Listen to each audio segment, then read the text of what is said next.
I know what you're saying, right? You're saying that like, is it punishing if the original game was good? Like, I don't. No, it's like... not. But at the same time, you're alienating them, making them spend another you're making them buy the same game again, but better. That is archaic. Fundamentally, you have to agree with that. That is an archaic method of doing things. That is something that was done before DLC was a thing, for good reason. Like, okay, here, hold on. Is it okay? How do you feel about director's cuts then? That's a different situation. No, it's the same thing. Hold on. No, hold on. I bought the DVD for Star Wars, and then 2 years later, they made Star Wars Director's Cut with 20 new minutes of content, but also they went back and they re-edited this scene to look better. They changed the light. How do you feel about that? Yeah, but the two things would be done, but you said it was okay when they do it like that. I asked about Kirby's Return to Dreamland Deluxe. You said that was okay. It's a necessity though, because like, what do you want to know? People on Switch to not have access to the game. What's the alternative though? Backwards compatibility, I guess. Yeah, right. But like, is that really feasible with the hardware differences between a Switch and a Wii? No, okay, to be clear, I think these ones are okay. I just think it's funny that these ones aren't okay, and then the other ones, sorry, the other ones aren't, the royal ones and whatnot aren't okay, but these ones are okay. I think that's really funny. There's a difference though, because the thing is, with Atlus re-releases, they're not doing it out of necessity for platforms. I mean, well, actually they did, but that's yeah, but like that, like Nintendo creates that necessity. You understand? Wait. That's because I said, okay, hold on. What medium do you normally obtain game information from? 4chan. No. It's Wait. Help me. Help. My buddy Eric.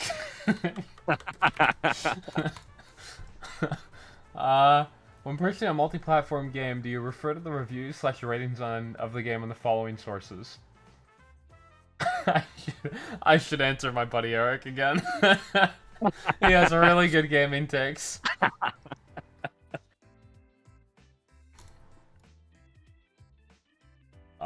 You establish a chain of command video here. game donkey. No, absolutely not. Oh my god, if we got an Atlus game like for Saw by Video Game Donkey, it'd actually be the worst thing ever made. Holy fuck. You know, he's the one who said, right? Didn't he say that he's the guy people go to know what games are good and which ones are bad or something? That was pretty, yeah, egotistical of the guy. Yeah, he's a pretty childish take on how game development is. Doesn't have a publishing company, though. When purchasing a multi-platform game, do you refer to the reviews/ratings of the game on the following sources? My buddy Eric. Yeah, honestly, it's gotta be my buddy Eric on this one, actually. That guy, he has phenomenal recommendations. In all caps, too, wow. Talk to him sometime. I'll hook them up. The Atlus development is going to be oversaw by my buddy Eric after this. Please select everything you'd want to see in a promotional video or other advertising footage. None of the above. I don't want commercials. I fucking hate video games. I think cutscenes are cool, and actually, presentation with the voice actors would be cool. Oh, they did these. Yeah, for Persona 3 Reload. Yeah, people probably answered. Like, people think they don't listen to the surveys, by the way. If anyone thinks these surveys are worthless, Midoriya even revealed the reason Tactica was made was because of these surveys. Yeah.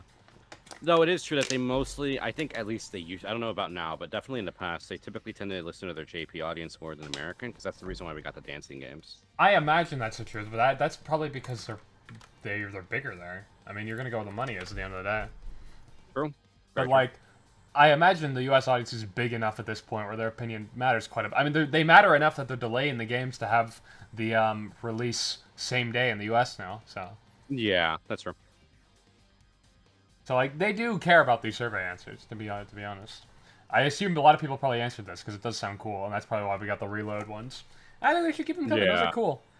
Yeah, I like them a lot. I like when Alex Lee said available at pre-order stores everywhere. That was pretty funny. I think cutscenes using 2D animation is cool. Now we're being serious. It's just Schrodinger's review. Like, half of this is serious. Well, I want them to appeal to me. That's why I'm doing the fucking survey. Like, wait a minute. This is like the fucking video game donkey We just had to make survey. ourselves look really smart, okay? So they would listen to us. By the way, you dumbass. My buddy Eric was a very serious response. That guy is really good at recommendations, okay? That's not true. My buddy Eric is just gonna be me with like a fake mustache on, a top hat, and they're gonna be like, "Oh, okay." Actual gameplay footage that makes you feel like you're actually playing the game. I said gameplay footage big time. Like, I don't like these trailers that they make with no I actually gameplay. agree. Actually, I'm gonna get rid of the cutscenes ones. Yeah, actual gameplay footage is way better. Showcase the combat. Presentation by the developers too, right? I mean, Actual gameplay footage allows you to understand the story. That's probably the least No. important of the three, I think. I actually explicitly ignored that because I think they revealed like they sometimes reveal too much in these. Oh, like, good point. Actually, really. that is true. That's why I admitted that. Please select everything you'd want to see in a live stream that introduces a game on the manufacturer's official channel. Oh, this is when they sometimes get celebrities or whatever. My buddy Eric. Please get my buddy Eric on the stream. He has really good recommendations.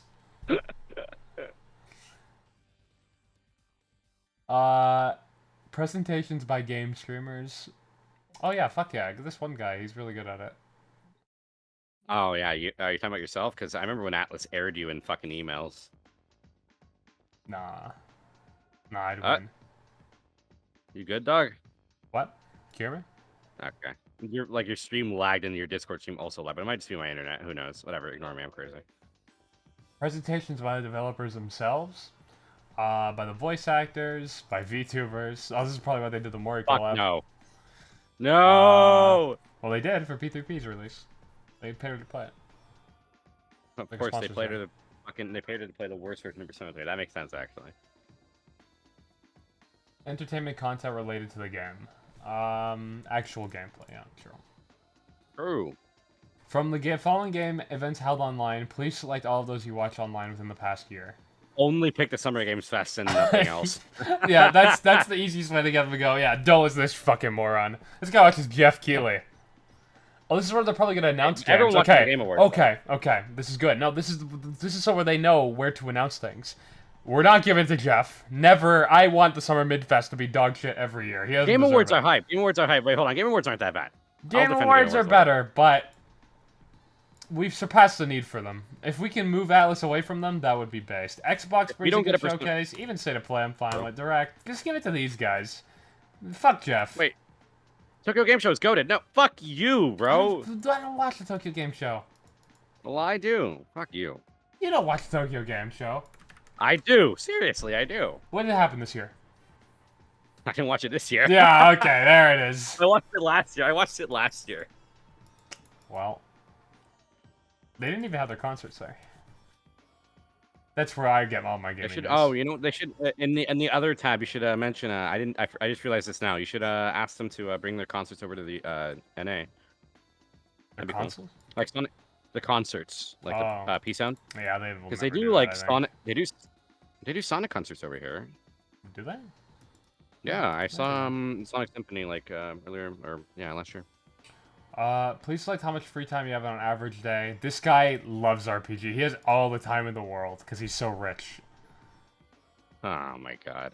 Maybe make it a little bit more realistic. No, he has all the time in the world. This guy's rich. He wants to. Wait, what? You gave him more time on a work day than on a fucking day off. Did I? I thought. Well, I don't think I did. No.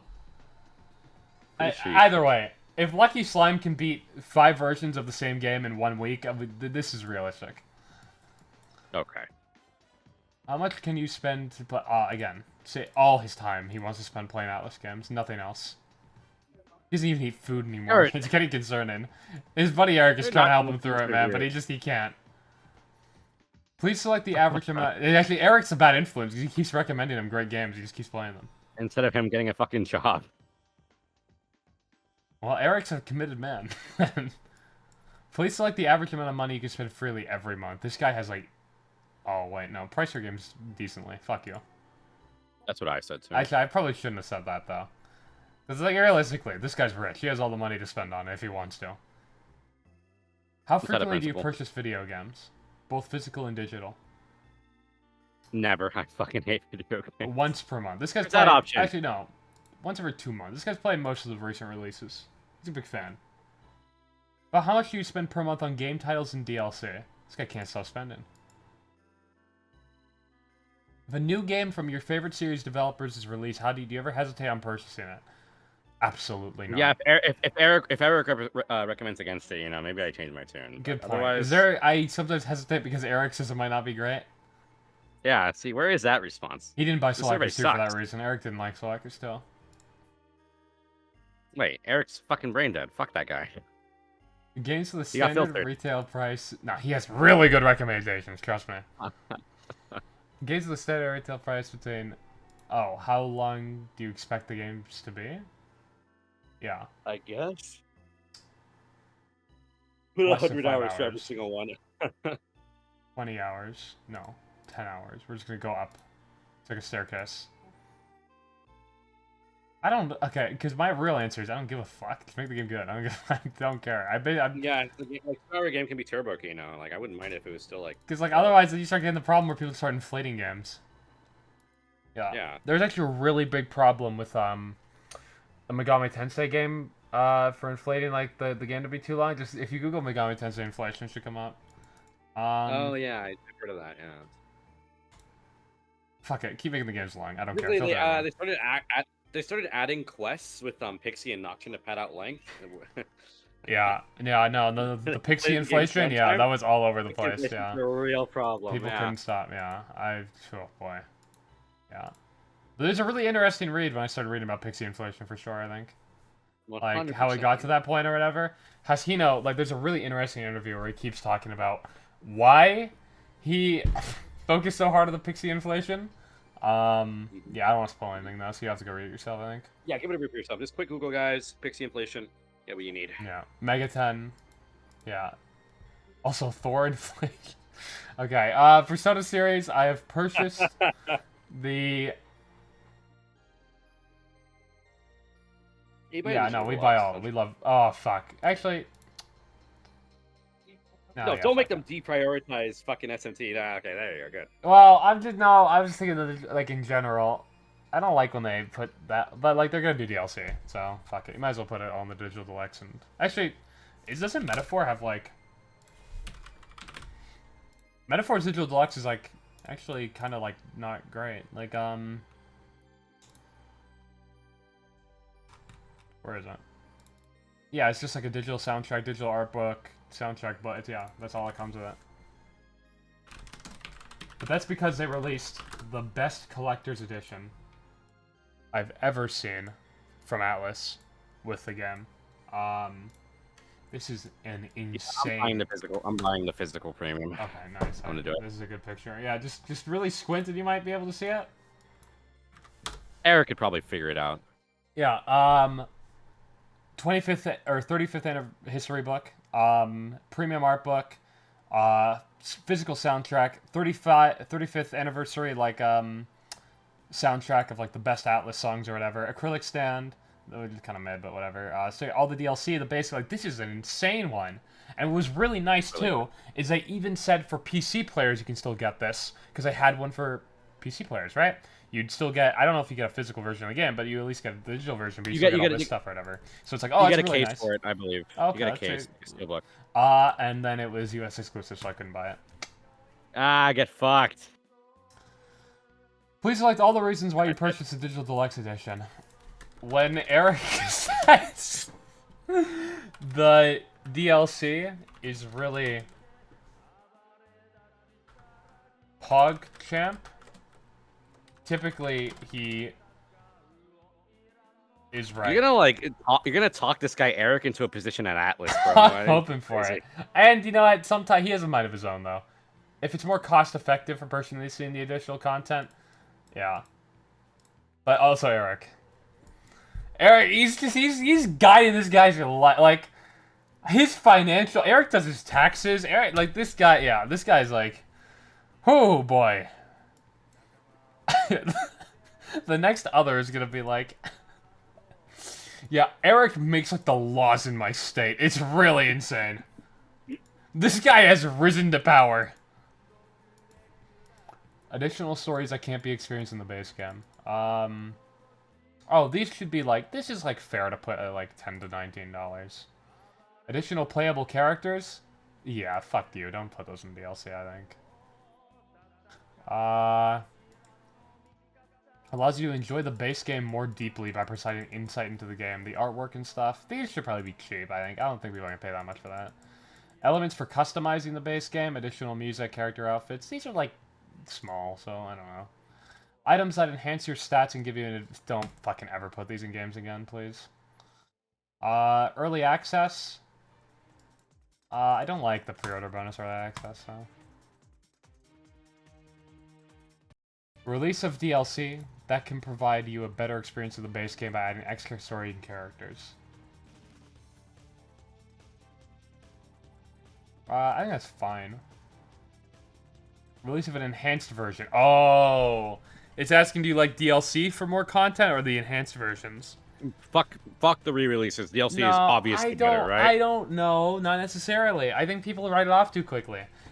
The re-releases allow for them to not only fundamentally change the game more, at like a mechanic level, but it also allows them to see... I guess they could do this with DLC by just releasing it post-release, but like... It allows them to see what went well, what got criticized or whatever, and fix those with DLC. Because DLC is typically additional content. It's never fixing old content or whatever. So, like... I mean, that's not a bad point, but at the same time, you gotta consider, like... All these things could also be solved with DLC. They never will, though. Nobody's ever making a DLC that's like QOLs, because that's just not going to sell well. What?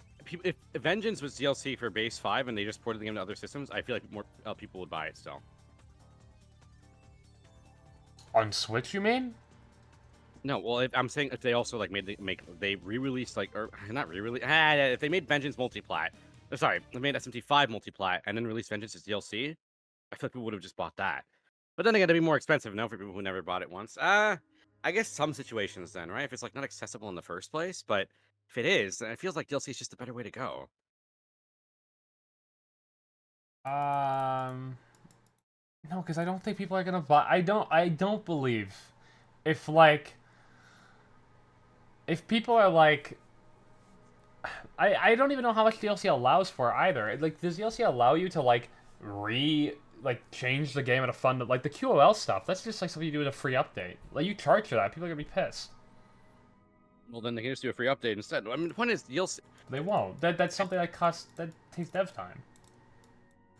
That's not a bad point. But re-releases are so cost ineffective to purchase. I think it's. I Like, think the as reason long why as it's the, memed I think on as it. long as like the original fucking product is good, I don't mind a re-release if it's justified. Like, all right, I'm gonna say it. Say it. We wouldn't have got Royal if we didn't do the re-release stuff. You know? Of course, yeah. I agree. There is some benefit. I don't even think we would have got a Vengeance. I don't even think Vengeance could have fully been done in DLC. That's like an entire reimagining of that game almost. That's the guy who hasn't played original 5, by the way. But no, I get your point. I don't know. It feels like you gotta consider there's a reason why they're memed on. Like, right? Like, why? Yeah, but like they're memed on, but like people don't even know why they hate them. Like, they just hate them because they're like, oh, well, now I have to buy the game again or whatever. But like, really, it's like you wouldn't really be complaining about that if you were satisfied by the original game. Like, I think the Vengeance stuff was like cringe a little bit because people were upset because they didn't like Base 5, and they felt it was undercooked or whatever. But it's like if Base 5 was better, I don't think you would have been complaining. Like, I guess people complain with Royal too, and people liked Vanilla P5, but like. Like the arguments I typically see are like people like pretending like they never even existed when these were done as like early as like PS2 era. Like, I don't know, like MGS3 Substance. No, yeah, well, I don't think. Look, I'm not the type of person who's gonna be like, well, he's never existed before. Now let's perpetuating something. I think it's better to like. Just But say, like how we look back, we don't really care that much because it was an improvement overall. Because we wouldn't have got the better version of the game if we didn't get that. Like, I feel like they age at the very least age well because history's gonna remember the better version. Well, yeah, but it's an over time thing. The fact it's still gonna sting people's wallets to have to buy a game they bought again, and it also leaves a bad taste. I mean, nobody's telling you to buy it again. To be fair, people like if you like that's what I'm saying. If the original fucking product is good enough, I don't think people will feel like they're being scammed. Why would people are still gonna feel like, okay, again, Base 5 was a good game. It's not that it couldn't exist if the original game wasn't successful. Like, I don't like. I don't know. I'm of the mind that like you shouldn't de-emphasize consumers for like if Like, they didn't like they a basically game. say SMT5 Huh? came out the way it did story-wise because they literally had to rush for time? Like, I don't like that was Yeah. something like if SMT5 bombed, we would have never got Vengeance at all. It wouldn't have happened. They would just fucking moved on. The thing is, Atlus makes good games, whether or not they get re-released. But the point is, like, even base versions of games that Atlus makes are still good. Like re-releases enhance them, yes, to a like decent degree, but I don't know if that enhancement, even over a product that's either finished or unfinished, regardless, it's not really worth that extra sting to consumers' wallets because you're punishing them for being an early adopter for the game. Like Vengeance could have been DLC. I think it absolutely could have been DLC.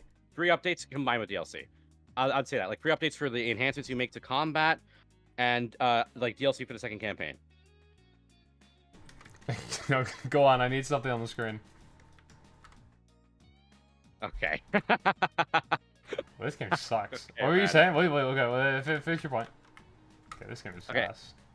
Yeah, it is. My point is just that if you're gonna make re-releases and you want to give games extra content, every single good thing can be brought out through free DLC, which I agree they would be losing money because they're wasting dev time on something that they wouldn't be paid for. But if you make DLC, you can easily make up the cost. Sure, it'd be less profitable for them, but you'd leave an overall happier consumer base. No, if you just release it through DLC, they'd still have to spend money, but it'd be significantly less, and their original copy of the game is still I validated. don't know if these are things that can be done through DLC. I really kind of reject that in some ways.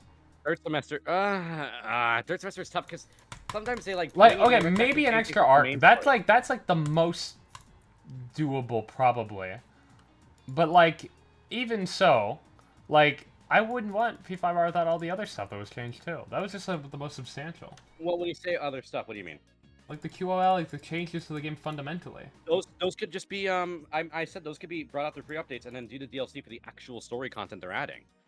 Because to be fair, should you really be charging consumers for just because the devs themselves realize, wait, we kind of fucked this up. We should probably not have done this. Like, you should give that out through free updates. Especially when it's Atlus, they're funded by Sega. They can afford to take the small hit to their budget. They'll lose some money, sure, but they'll have a more loyal consumer base who's like, oh fuck, well that's pretty cool that they did that, right? I mean, I don't know. Atlus doesn't release like Cyberpunk like on launch level games where they're fucking awful and need to be fixed over time. I mean, if Like, you can Atlas make the perfect game on the first try, then sure. But there's always gonna be stuff to improve and make better, and I don't like. I just people who feel like the changes aren't worth it. Just I guess like they don't have to buy the re-release as long as the original is still good. I don't think it's that big of a deal. You can appease both crowds, people who want that extra content and people who aren't willing to buy a full another copy of the game.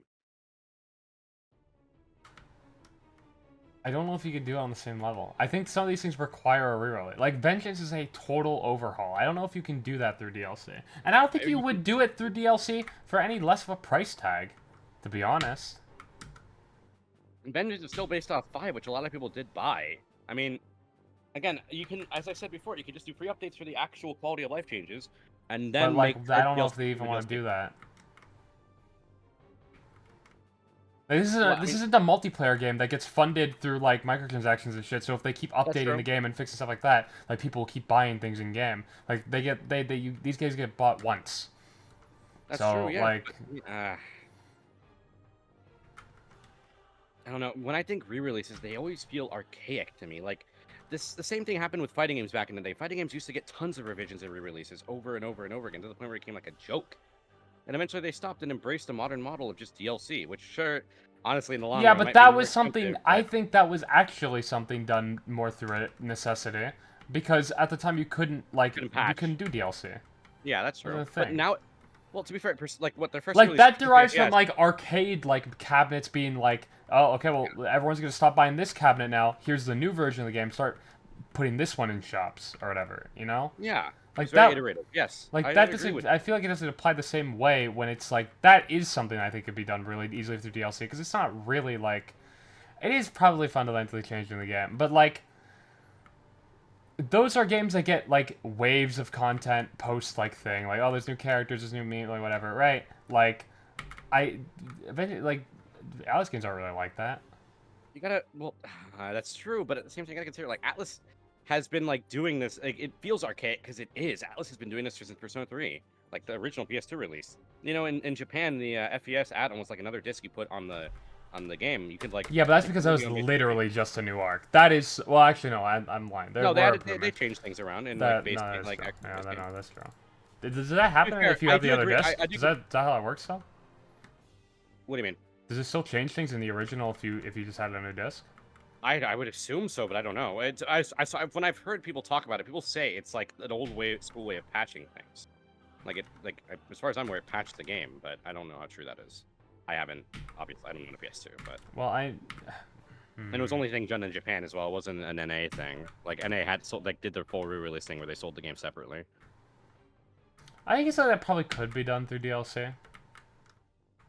Like, but like, I say it could be, but I'm only saying like technically. I don't know if like.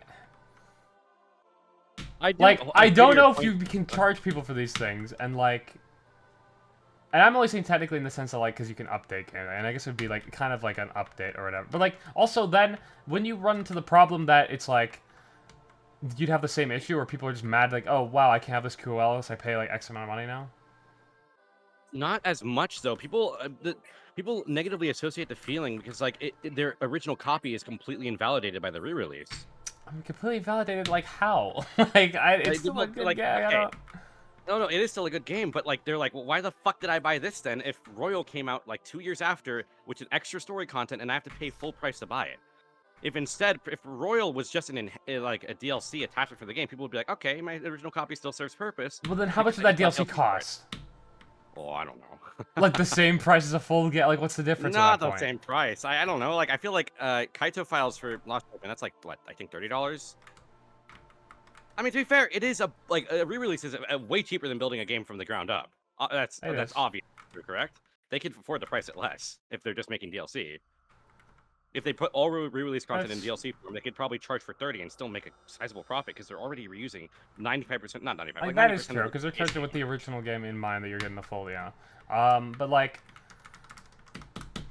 I agree. The only reason Atlus has to not do this is people are buying them, and if they do this, they technically be getting less money.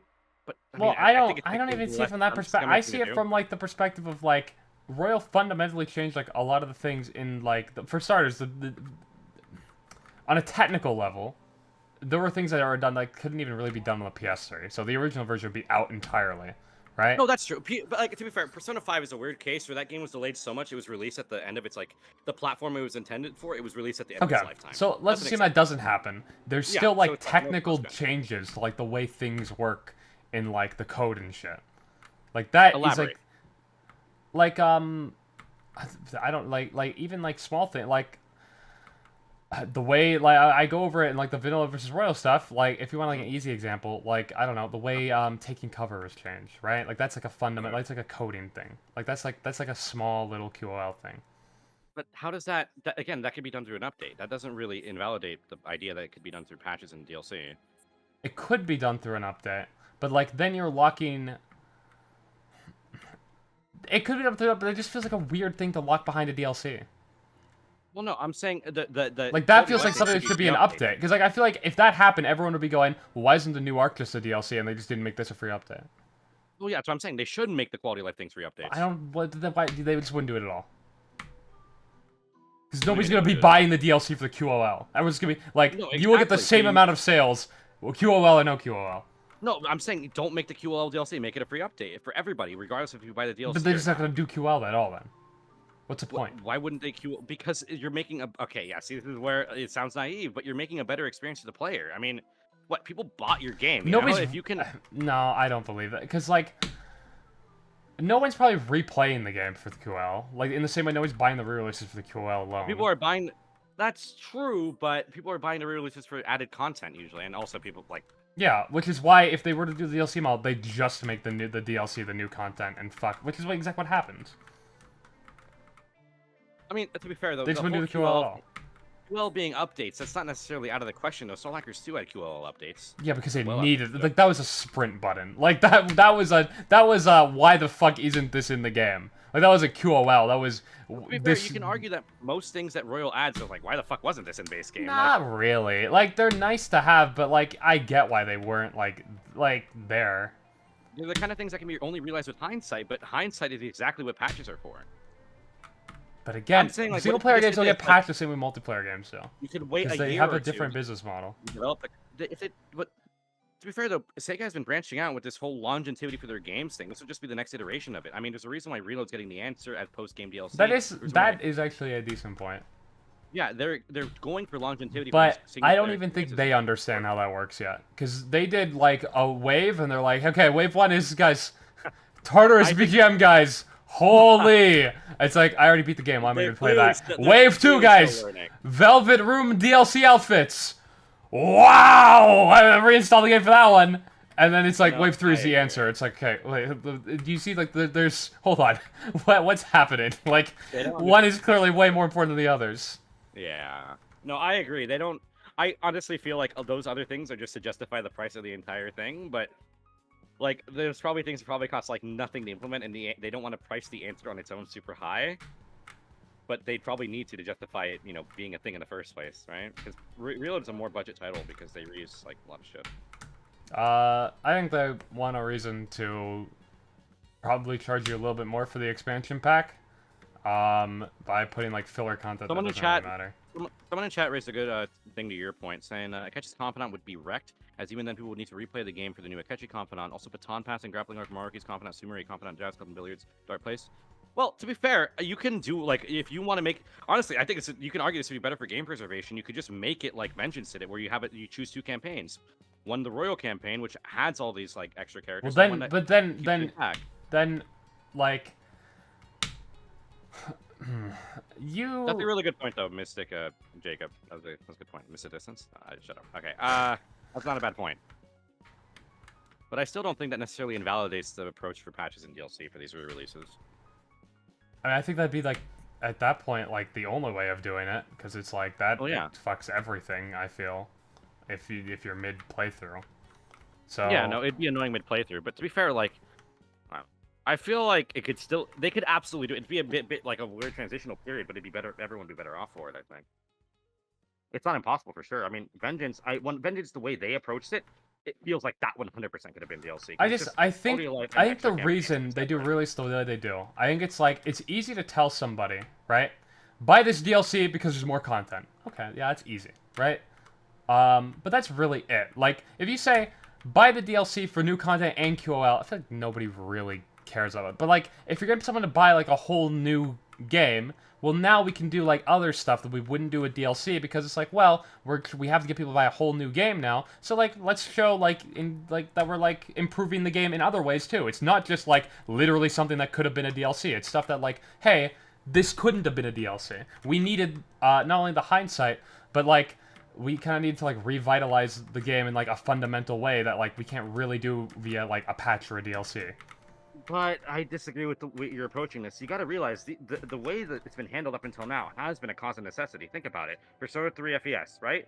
That came out on PS2. It's literally impossible for updates in DLC. Next instance, Persona 4 Golden. That was a re-release of a PS2 game on the Vita. You think a Vita could really handle DLC of that size? Seriously? You'd need to make another game for that. And 5 Royal, you mentioned it before, that was just a cost of the original game being locked to being on PS3 and PS4. There's no way you'd be able to release Royal for PS4. That's when it makes sense to justify a full other game. But nowadays, the time we live in, especially with how multi-plat these games are and how all systems nowadays can handle big DLCs, it's not out of the question to handle it like that. You're saying that, like, the reason why they do it with the re-releases is because they need to when they make it a full re-release, they're justified in adding. You say that, but, like, Vengeance was a game that could have been patched like that and could have got a DLC like that, but it didn't because it was an entirely, like, new game effectively.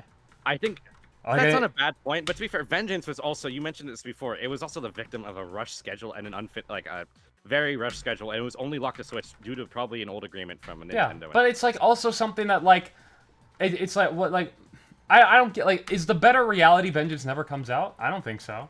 I think the better reality would be, well, Vengeance is a weird case, though, because, again, locked to Switch, and it also, again, an unfinished, or not unfinished game, that's not really true, but, like, a game that was a bit rushed, right?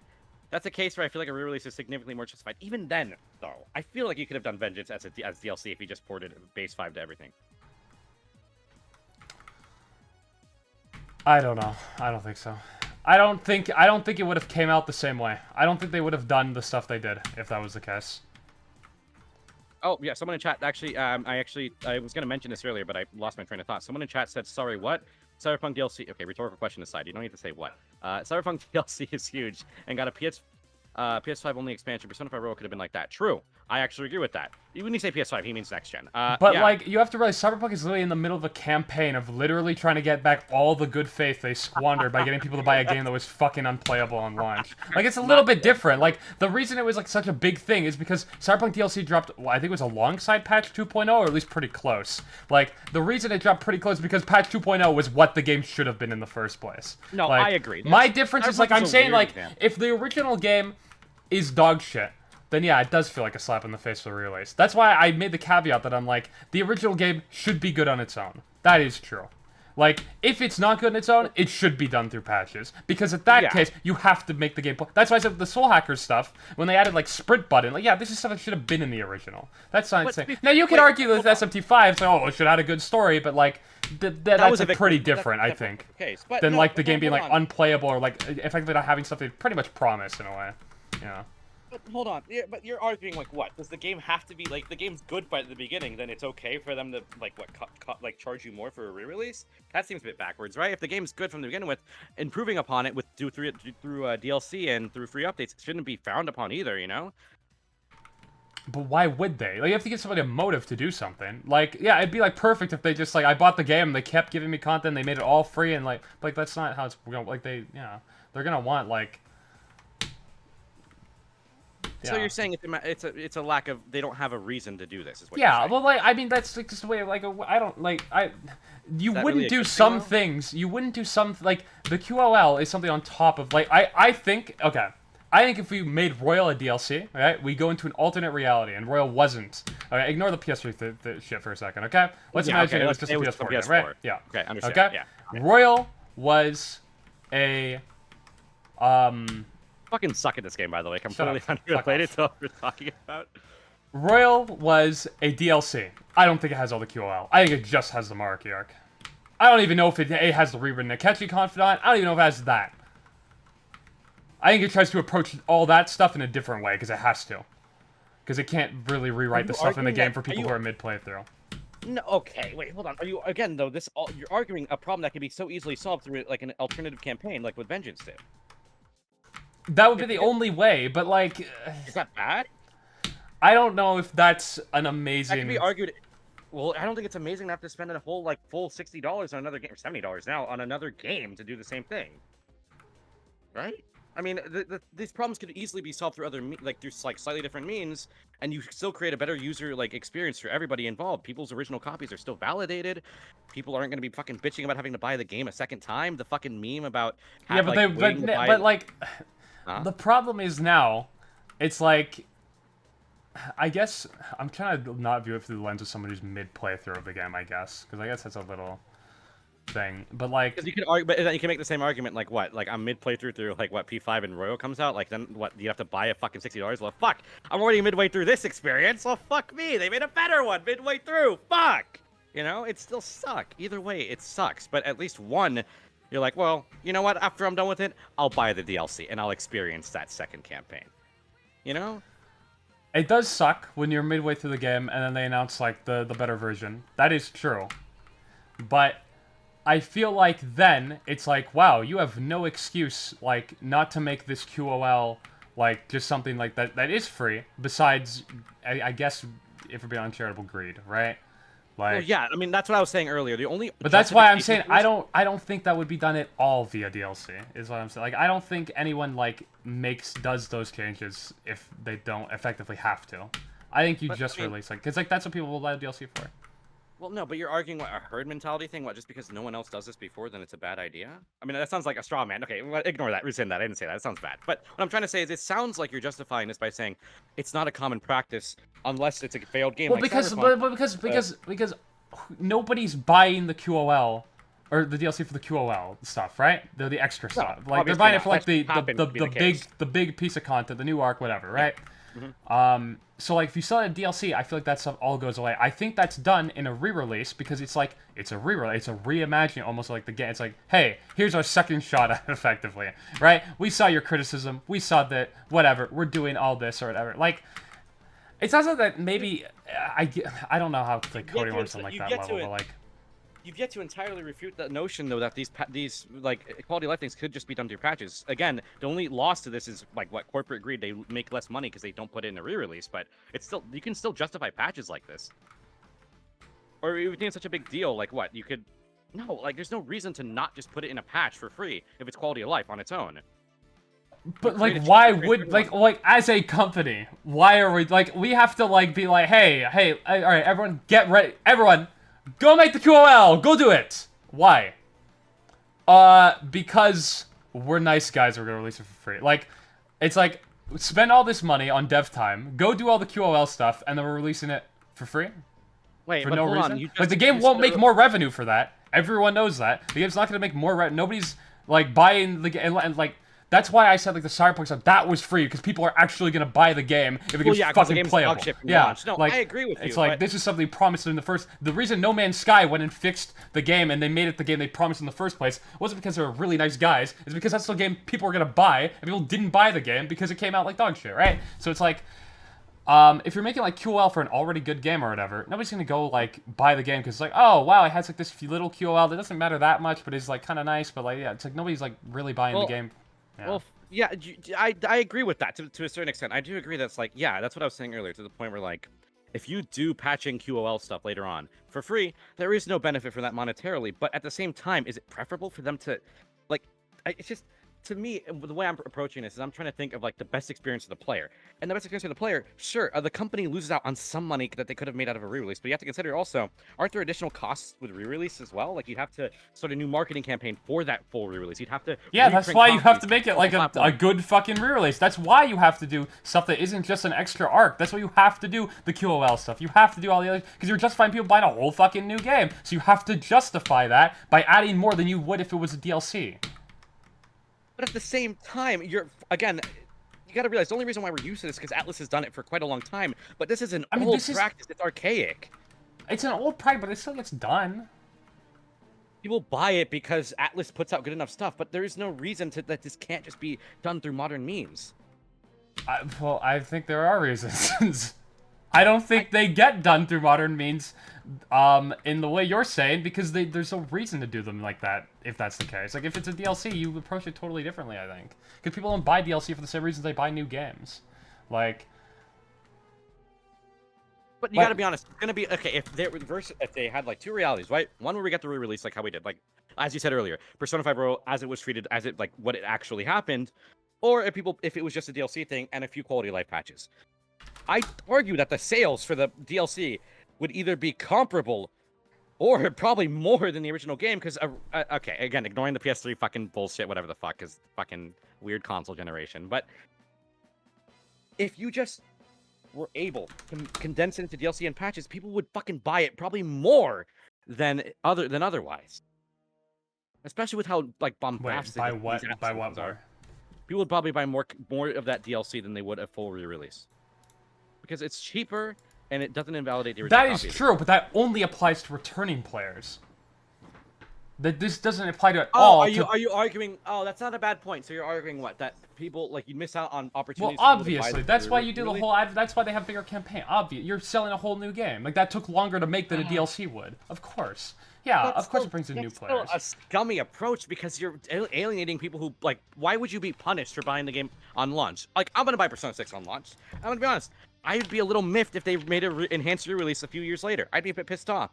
It'd probably be good. I wouldn't if Persona 6 was a good experience on its own, and then Persona 6 was a justified re-release. Like, I think Royal is a justified re-release. I don't know if Persona 4 Golden is, right? I don't know if FES is.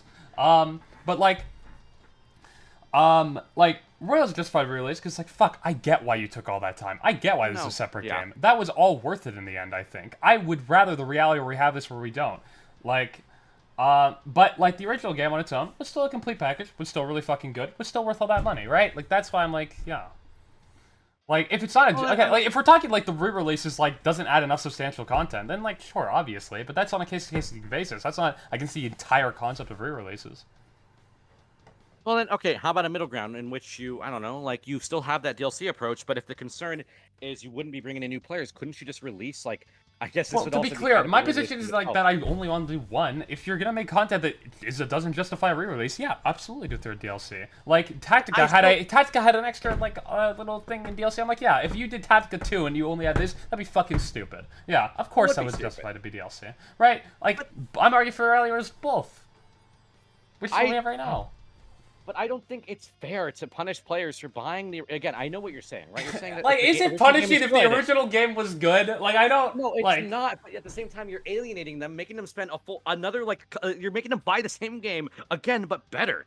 That is archaic. Fundamentally, you have to agree with that. That is an archaic method of doing things. That is something that was done before DLC was a thing for a good reason. Like, okay, here, hold on. Is it okay? How do you feel about director's cuts then? That's a different situation. No, it's the same thing. Hold on. No, hold on. I bought the DVD for Star Wars, and then 2 years later, they made Star Wars director's cut with 20 new minutes of content, but also they went back and they re-edited this scene to look better. They changed the light. How do you feel about that? Those are stupid. Those are stupid. Really? Because now we have the better version of the movie. Yeah, but you're like what? Like saying like what? Okay, if you buy the movie again, here's some. Here's a good example. Lord of the Rings is a beloved film, and people do not like the theatrical cuts in comparison to the director's cuts. If the director's cuts of those movies didn't exist, promise you, people wouldn't look at them as much. As like they wouldn't rate them as high. They still like them, but like that's not a bad example. But can you really make DLC for movies?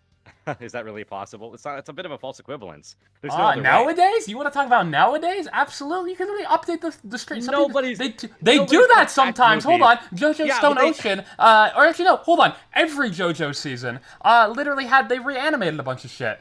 On Blu-rays, yeah, but it's not DLC. Oh, do you mean like what they like? Well, now before it was on Blu-rays, now they just update the stream on like Netflix. Well, that's not really the same thing now, is it? This is a bit of a false equivalence. Like comparing what animation to an actual game, or not animation, but film to how games are released, it's fundamentally different. People don't expect to like what? People when they watch a movie, it's a quick 2-hour experience and you're done. 2 to 3 hour experience and you're done, right? It's not. It's just. I understand what you're trying to say. You're trying to argue for. I agree. There is benefits we had to re-releases. Hell, I bought well, to be fair, actually, I haven't really had a need to buy Atlus releases, but if Persona 6 got a re-release, I would buy it 100%. Because I do think the content is worth it. But at the same time, I'd be like, well, this could have been DLC. I would rather just buy DLC for the same approach, you know? It depends on what it is. I think the reality where Royal exists is the good ending. I think we got the good reality. I think, let's pretend PS3, Persona 5 didn't come out, and Persona 5 was in the same state it was in vanilla, but just plus the Mariki arc, that is the worst reality. I think we got the better one. No, I agree. But to be fair, though, you have to consider, again, I've said this before, but all of that could be done through updates and DLC. Now, to your point earlier, you said that re-releases are justified if they add a lot of content, and it's hard to justify free updates that just enhance like our quality of life. I do agree with that to a certain extent, right? What are you doing? They're updating the stream title. People are like... I do agree to a certain extent that there can be stuff that re-releases work for a reason, even nowadays, even if I do think they're archaic, but I do think there could be a mixed approach where, like, what you say that it's not justified from a financial perspective for Atlus to just make these patches for free. Then what? If you want to make it fully justified and bring in new players, you could do, honestly, I don't like this approach really that much either, but you could just do what, like, some games do, where, like, a few years down the road, they have a complete edition, you know what I'm talking about? Obviously, market it a bit better than that, because complete edition or game of the year edition, that sounds fucking stupid, right? But if you make something along those lines... Well, what are you talking about? Like, what do you mean by complete edition here? So, like, let's say you do release it as DLC, and do release free updates, but you also simultaneously release, like, a, like that version of the game that is obviously patched, because you know how patches work with time or whatever, but also has all the DLC in one, and you can still draw in those new players with new advertisements and all that bullfuckery. So it's a mixed approach, right? You still have the re-release for people who want to get into the game like initially, right? For it's like to draw in new players and to justify a full purchase that isn't just, and you also justify the patches, but you also make it free alongside the DLC, right? Like if you already owned the game beforehand.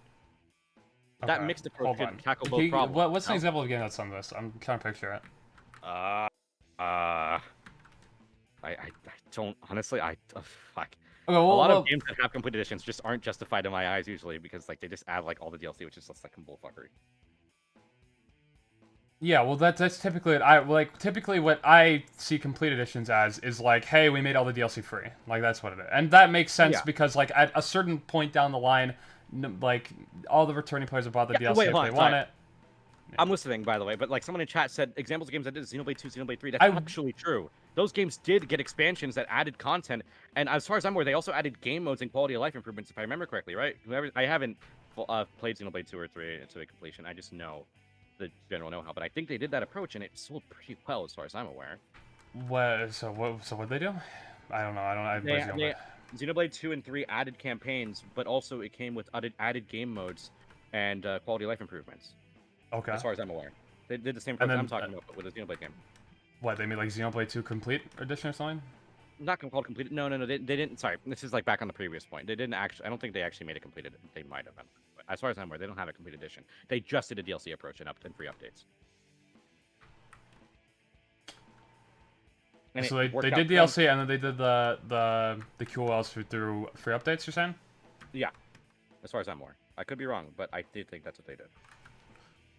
Talking about DBZ Kakarot work when the game first released, the Switch had first two DLCs on it for free. What consoles had it before and don't come up with patches of DLCs? Yeah, but I fighting games I mentioned are a little different because those are Kakarot's games that not get a fighting content like Kakarot's not a fighting game. if we're talking content that's why I said when you brought up the P3R stuff that was a good point because if they start getting content post release, I think you should hold those to a different standard because now they're making money post release. Like we have fighting games have a reason to like keep patching their game, keep adding new shit. You're going on this fighting game point. Wait, hold on. You're going on this fighting game point for no reason. DBZ someone brought up Kakarot the is not idea. a fighting game. Oh, That's not a fighting game. That's an RPG. Oh, Single player experience. Yeah. Sorry, I kind of stole your whole flow there. But okay, but so this applies to like any game that gets like content post release or whatever, right? Through like DLC and shit. I think you should hold that to a different standard because that's something that's now making revenue post release, right? Like that's something that has a reason to be like updated for free. I get to get you to buy the new content, right? Like that's a little bit. So I guess in this scenario. That one's like harder, I guess. That makes it like a little bit more complicated because let's say we do like something like Marky Arc post-release then. Like should all that QOL be free, I guess, right? Is the question. I'm of the mind it should, even if it's like less profitable for them. And again, I said this before. It's about you don't alienate the people. The problem is again, I don't think it's the QL's done, or at least not on that same level. I don't. No, I think they really do justify like making it a new game. Like that's what I think we just don't get on the same. Like we either don't get the QL at all, or we don't get on the same level.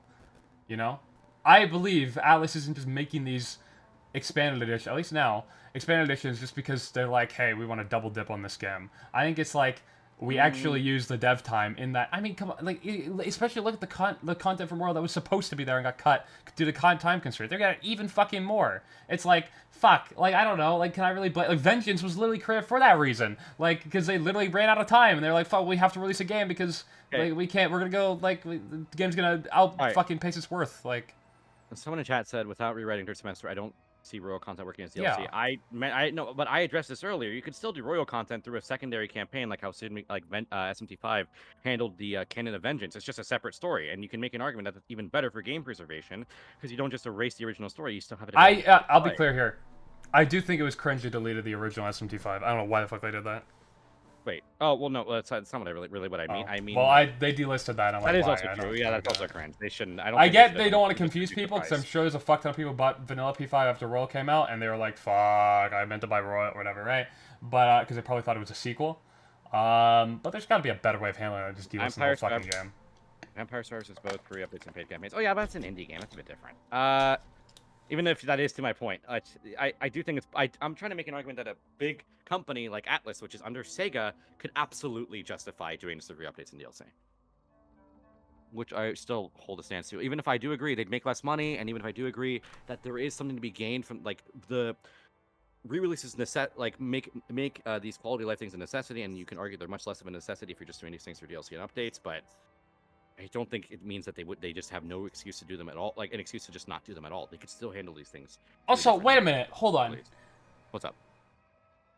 fuck. I guess people just call these remakes or remasters or whatever. But like, don't Nintendo do like the DX versions of games a lot too? But I guess that's like, is it okay if enough time has passed for that console to be old? Is that like okay now? Well, that's a bit different. If it's like if it's on the same system, that's stupid. But if it's like for new platforms, that's kind of justifiable. That's a little bit different. That means you make it accessible for a new like system, and then you also on top of that add things. That's not a bad thing. That's what happened with like that's what we mentioned earlier with like Royal. Like, to be fair, Royal was probably gonna be made even if it wasn't at the end of the Like, PS3. do we? Fuck. But that's a bit different though. I don't know.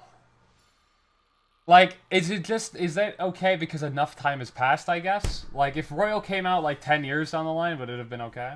Because, like, there's a new console generation now? Oh, people would. Well, that's exactly what happened, though. To be fair, no, because like, well, not a new console generation, but like Persona 5 was originally released on the PS3, and then Royal was released on the PS4 and all the other fucking bullshit after the remaster happened. So that's like, I mean, that happened, kind of. Sure, but it's okay. So why is it okay when Nintendo does it 10 years down the line, but because it was a console generation that was like 2 years apart, it wasn't okay? Well, wait, what are you saying exactly? So, like, what? Give me an example. Like, give okay, time. Kirby's Return to Dreamland Deluxe came out. Actually, no, fuck that. We're gonna use an example everyone knows. Mario Kart 8 Deluxe. Okay. That came out, I think, 4 years after the original. Yeah. Actually, no, this is a better example because these games are farther apart. Kirby's Return to Dreamland Deluxe, 2023. The original game, 2011, on the Wii. Deluxe came out for Switch, right? Is that okay because it's a bigger gap? And they're different consoles? But it's not necessarily about the gap. Yeah, different consoles. That is Well, justifiable. the Persona 5 and Persona 5 Royal were different consoles because PS3 and PS4. Yeah. That's why they had the, Well, yeah, that's what I'm saying. But that's what I'm saying. It's a special case. Like I mentioned this earlier when I mentioned Persona 3, 4, and 5. Those re-releases were done out of necessity because you literally couldn't. People said I'm gonna time out the survey, but I don't know. I haven't been timed out yet, so I think it's fine. The Persona 3, 4, and 5, that was done out of necessity because those systems, it wouldn't make sense to retroactively add patches and DLC. Well, why have people said about Royal then? I don't think that's the argument people make. No, that's a good point. I'm honest. I'm more arguing for the future of Persona. Like that's why this survey is about, right? Like the reason why we're using the Revive Royal example in the first place because it's something everyone knows. Well, then, okay, by that logic, wouldn't Vengeance be justified because they made it exclusive first and then it was multiplat? That's what I was saying. I think Vengeance could have been handled as like if you just re-released the game like for every plat, not re-released, if you just made it multiplat and then added the Vengeance stuff as DLC and patches, that could have been done. But I would argue that it was more convenient to do it through a re-release just because it would be annoying to do those patches after you're already like or if you're gonna make new copies for like the new systems, you may as well just add the new. So how much do we charge Nintendo Switch owners who owned SMT5 for the DLC then? That's a good question. I'd say like what? I think in general, if you're gonna make a DLC like a full second campaign, but still uses the base game like for like as its base, I think $30 is fine. $30 for Vengeance? If you already own the base game, I think that's a fair price. Honestly, maybe I could see 40, but not its full price is just it's excessive for people who bought the game. Yeah, I love its full price, but well, I think it's probably quite a bit. I'd probably be closer to either like 50 or 40. No, that's insane for DLC. Like that's why I'm saying like. That's because it's not just a new. It's like literally an entire like they changed the game fundamentally. Okay. But do this like what? How much does like what? Like use an example that actually happened. How much does Xenoblade like Chronicles 2? How much did their waves? I don't know, but I don't know if that game did as much content as Vengeance did. They added a lot of story content, as far as I'm aware. I don't know, and I know people probably weren't as upset with the original game story as they were with Vengeance's, so I don't know if they received the same. I think people were happier with their product with Xenoblade, which is the best argument I think against Vengeance.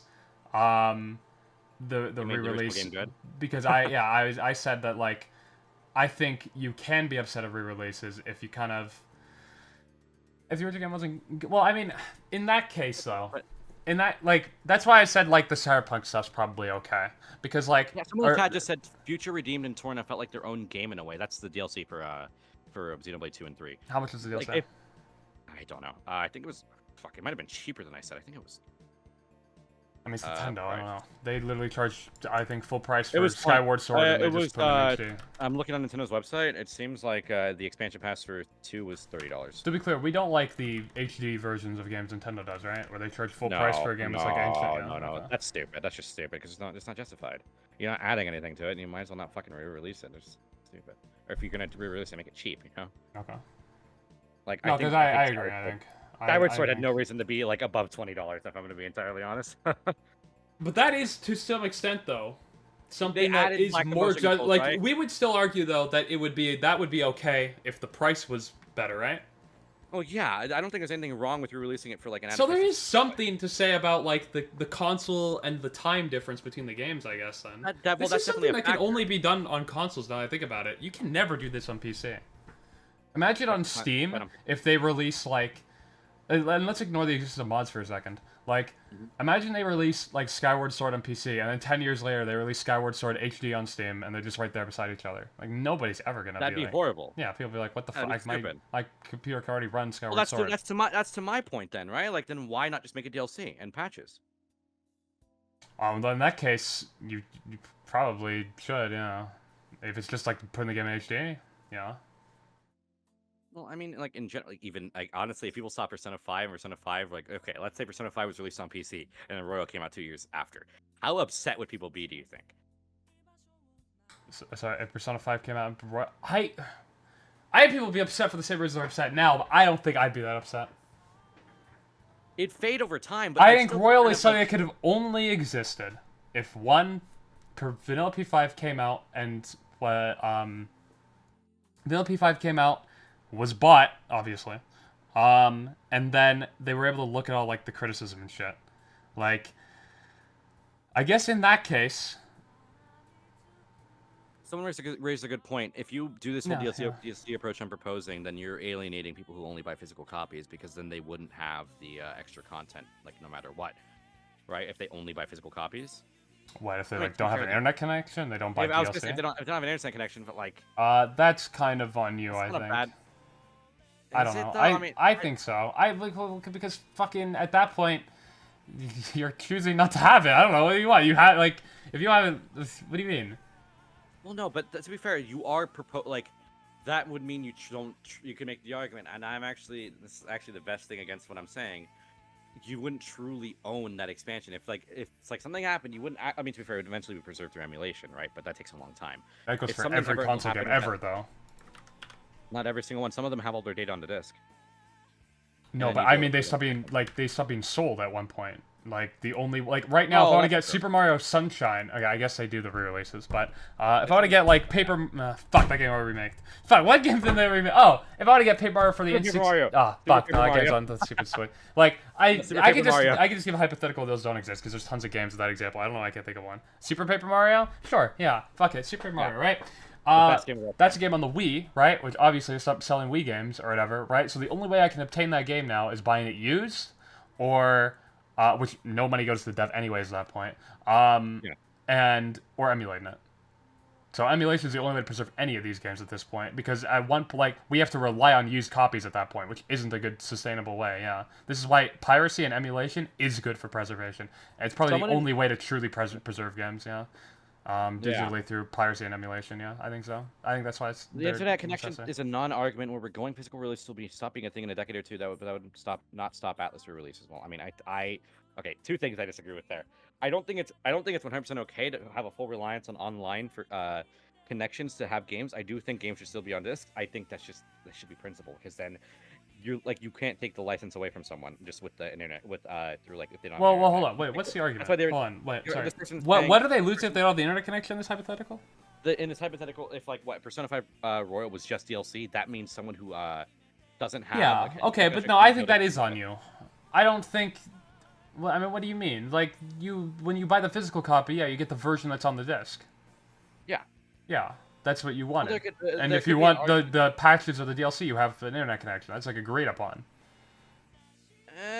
But no, that opens up an argument against what I'm saying. It's weird. I'm arguing against myself right now. I'm arguing for you now. I know. I've realized. What the fuck's happening? But you can make it. I think it's a fair point that if with Royal the way it actually happened, you could not have an internet connection and experience the new content. That's possible if you just bought the physical. Yeah, but like I would make that appeal. I'm not gonna make that appeal to well, what about the people who only buy physical copies and they don't use a digital internet connection? What about it? Like my answer. Well, no, it's like no, it's not what about it. I just think it's a poor argument. Like we're relying on the people who specifically choose to go, hold on. Where's this image? Hold on, 1 second.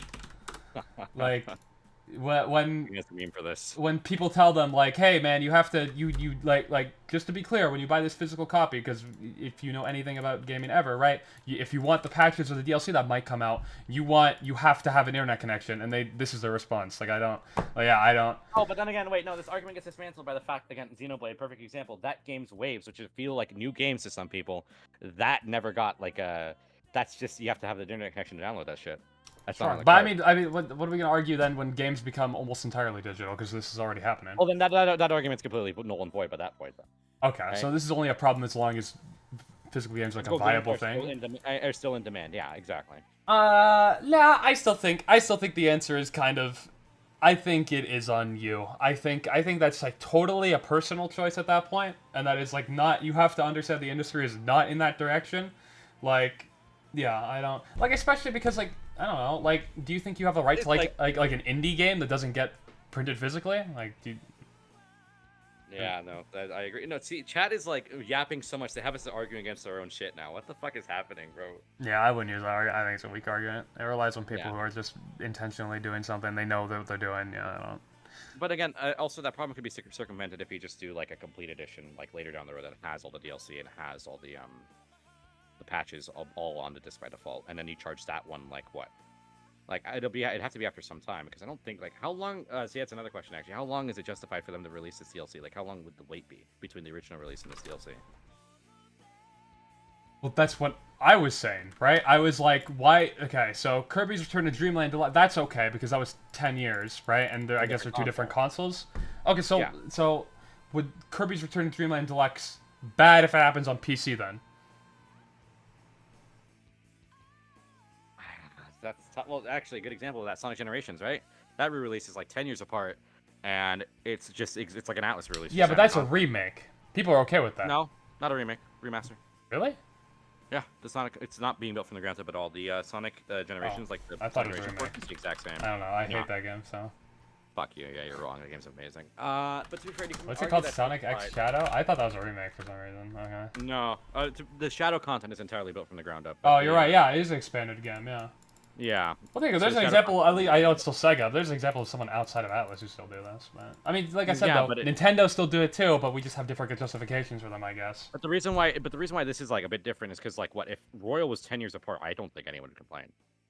But at time and platforms do matter. So okay, so those do matter. That's what I was trying to. They 100% matter. I think. Yeah. Okay. 'Cause, like, Well, the how do reason you people think? feel How do you feel about? Mhm. How do I feel Okay. about? Sorry, actually no. I'm asking this question after. Hold on. Okay. So time and that do matter. That's really interesting to me. Well, of course it does though, because you can like justify like what with time you can improve on little things over time and charge the full price again, especially if it's on new systems as well, because then you're also adding it like to new storefronts. Even then, I'd argue it's a bit scummy to like make it full price. But if you're adding content, like I mean, and it's been that long, and you're adding it to new consoles, that's a bit different. I Like, think that's very interesting. I don't think I care about the timing, to be honest. Really?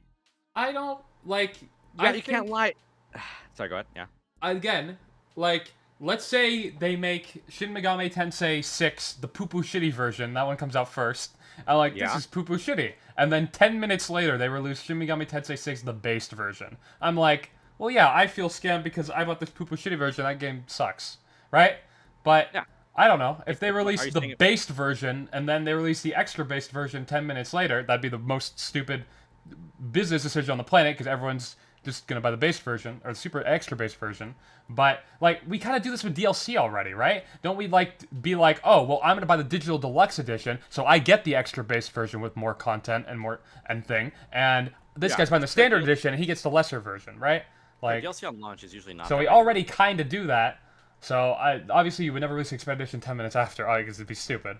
Nobody's gonna, you'd kill your own game. But yeah. I don't think I care about the timing that much. I care about way more about the pricing. I think that's important. I think and how much content in the extra like I said, and sorry, and actually probably the most important part, how good the original was. Yeah. If the original is dog shit, and we're gonna go, okay, we fixed everything, buy this new version. Fuck you. Fix the fucking original game. I paid $80 for this, and you're gonna make me pay $80 again. The Canadian price, I know.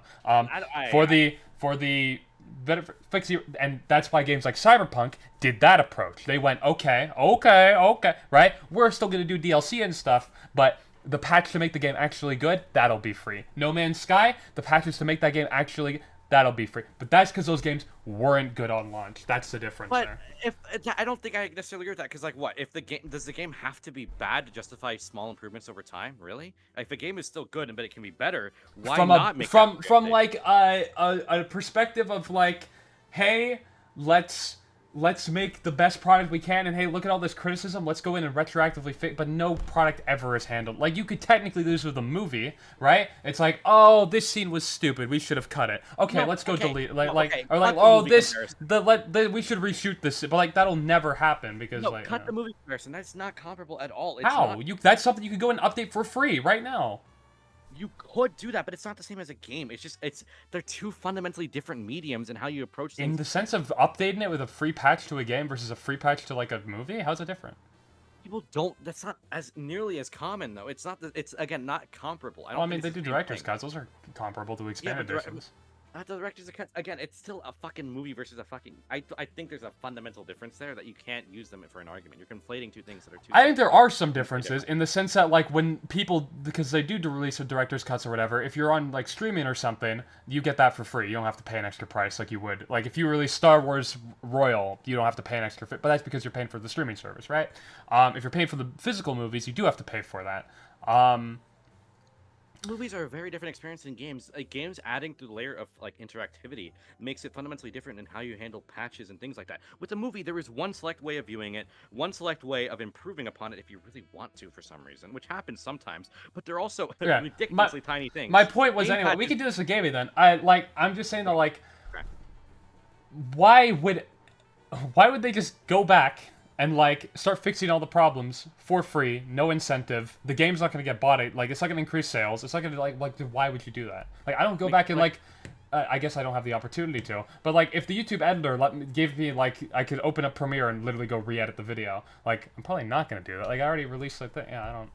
Like maybe I'll go fix like maybe like mistakes or something. But like that's about it. Like, I'm not going to go re-edit the whole video and, like, or I guess you have to re-edit the video, but I'm not going to be like, oh, I should have done this, yeah, I don't know. I don't think that, okay, first of all, video comparison, again, I don't think it really works with games. I don't think it works because I'm doing that for free, and you have to pay a bunch of devs to patch a game.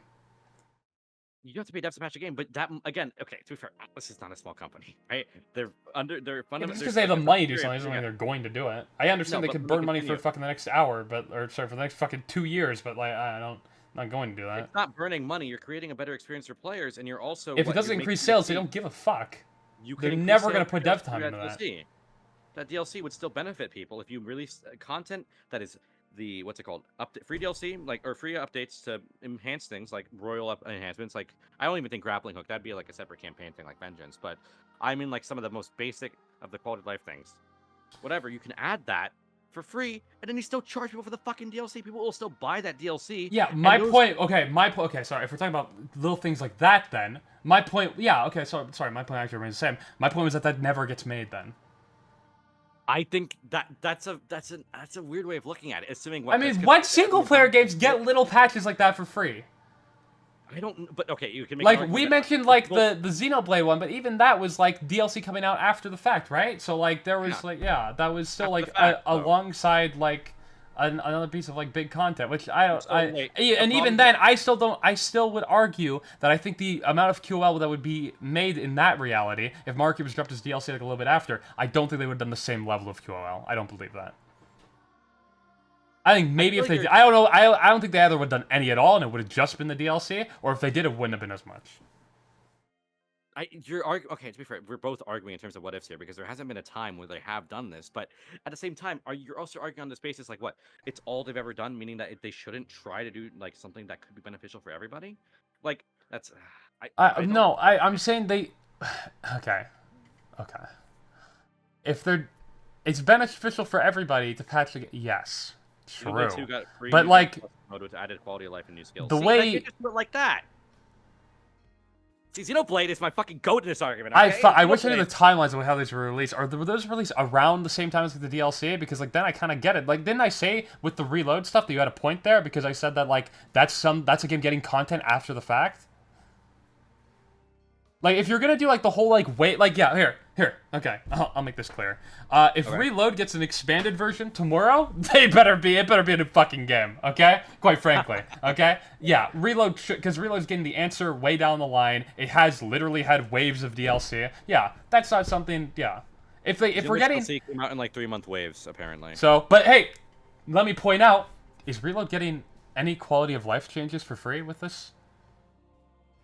I don't think we know. I don't think so. But, I don't think mean, so. people Yeah, would maybe argue- with the DLC, maybe. But I would argue if it does, that it wouldn't be at the same level if it was that it would if this was a re-release, right?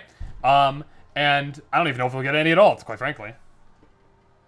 But does Reload really need quality of life change? Like off the top of your head, can you think There, of something that I off can't Reload? off the top of my head, maybe, but like there's gotta be like there's obviously There's some probably things you would something. change. Yeah, Things can always be improved upon. Yeah. That's 100% true. But like, but like who's gonna go in and put the effort in for no incentive? That was my point. Well, My point was well, like, why would we do you- free you- updates for no reason? It's like, oh, well, it makes a better really- product, it makes everyone happier. But it's like, yeah, but if it doesn't increase sales, who gives a fuck? No Well, company's ever gonna you- operate like that. wait, but hold on. Think about it though. The incentive behind Atlus releasing the like this whole DLC practice after per Midori, just bringing back that, was that they want to increase longevity for their games. Correct? Yeah, because it makes It's more wanting- money. Yeah. Then, but if you also have that extra quality of life stuff alongside, okay, you really think I said alongside is okay. I just said if you're gonna do that though, it's probably not gonna be at the same level it would if it was a new game, which you probably I don't would think grant that's me, true. right? Yes, You don't that's think? conjecture. Okay, I disagree. That's conjecture. We don't really know if that's true though. I think it's probably pretty. I think it's like okay. Let me just ask you then: if Marky Arc came out as a DLC 2 years after for Persona 5, do you think the same level of QOL and changes would have been made? That means the extra voice acting. That means literally all the QOL, the grappling hook stuff, the Akechi confidant. Do you think all of that would have been added? Let me think about that. No, I don't think voice acting would have been added. I think they would have added most things, but I think things like voice acting and maybe some like of those smaller quality things, they probably wouldn't Because have been added. I can grant like and alongside this update we're gonna you guys bitch and moan that the taking cover mechanic was kind of dog shit. Okay, we fixed. Fine, we threw you a bug. We got fucking my buddy Eric to fucking go into the dev room and he fucking fixed it in 2 seconds. Fine, yeah. But like I don't think they put all that effort in to like the shit that costs a fuck ton of money to do. Someone in chat makes a good argument, to my point, saying that if it makes more money, why is only Atlus? No, It's not wait, only Atlus doing it. Other games do this too. Like that's not. Sega as a whole is doing it. And like I was gonna bring Nintendo up does it too, but the Nintendo does even it, worse. but they just do it because they have a way easier excuse when it's between platforms. They have Yeah. people will justify that way more because then it's like, well, this console already can't run the game anyway, so haha, we'll do a full price. But I think people will probably, I'm being a little facetious because people will probably argue against the prices still. But like a game yeah. like, but people don't have a problem with like Bowser's Fury, right? Because that added an entirely new campaign that plays fundamentally differently. It's like another game alongside it. It's kind of like but- the Marky. It's kind of like Royal, to be honest. Yeah, new arc and Yeah, then but- some QOL to the main game. But I think that's justified because it's on Less another QOL, system. And but- that, if let's say fucking God forbid if 3D World was released on the Switch initially, right? And that was a separate game, that'd be fucking I stupid. just think it's crazy that like, fuck. I'm just like, I should just make a company where like I make a console or whatever, and then I release a game, and I release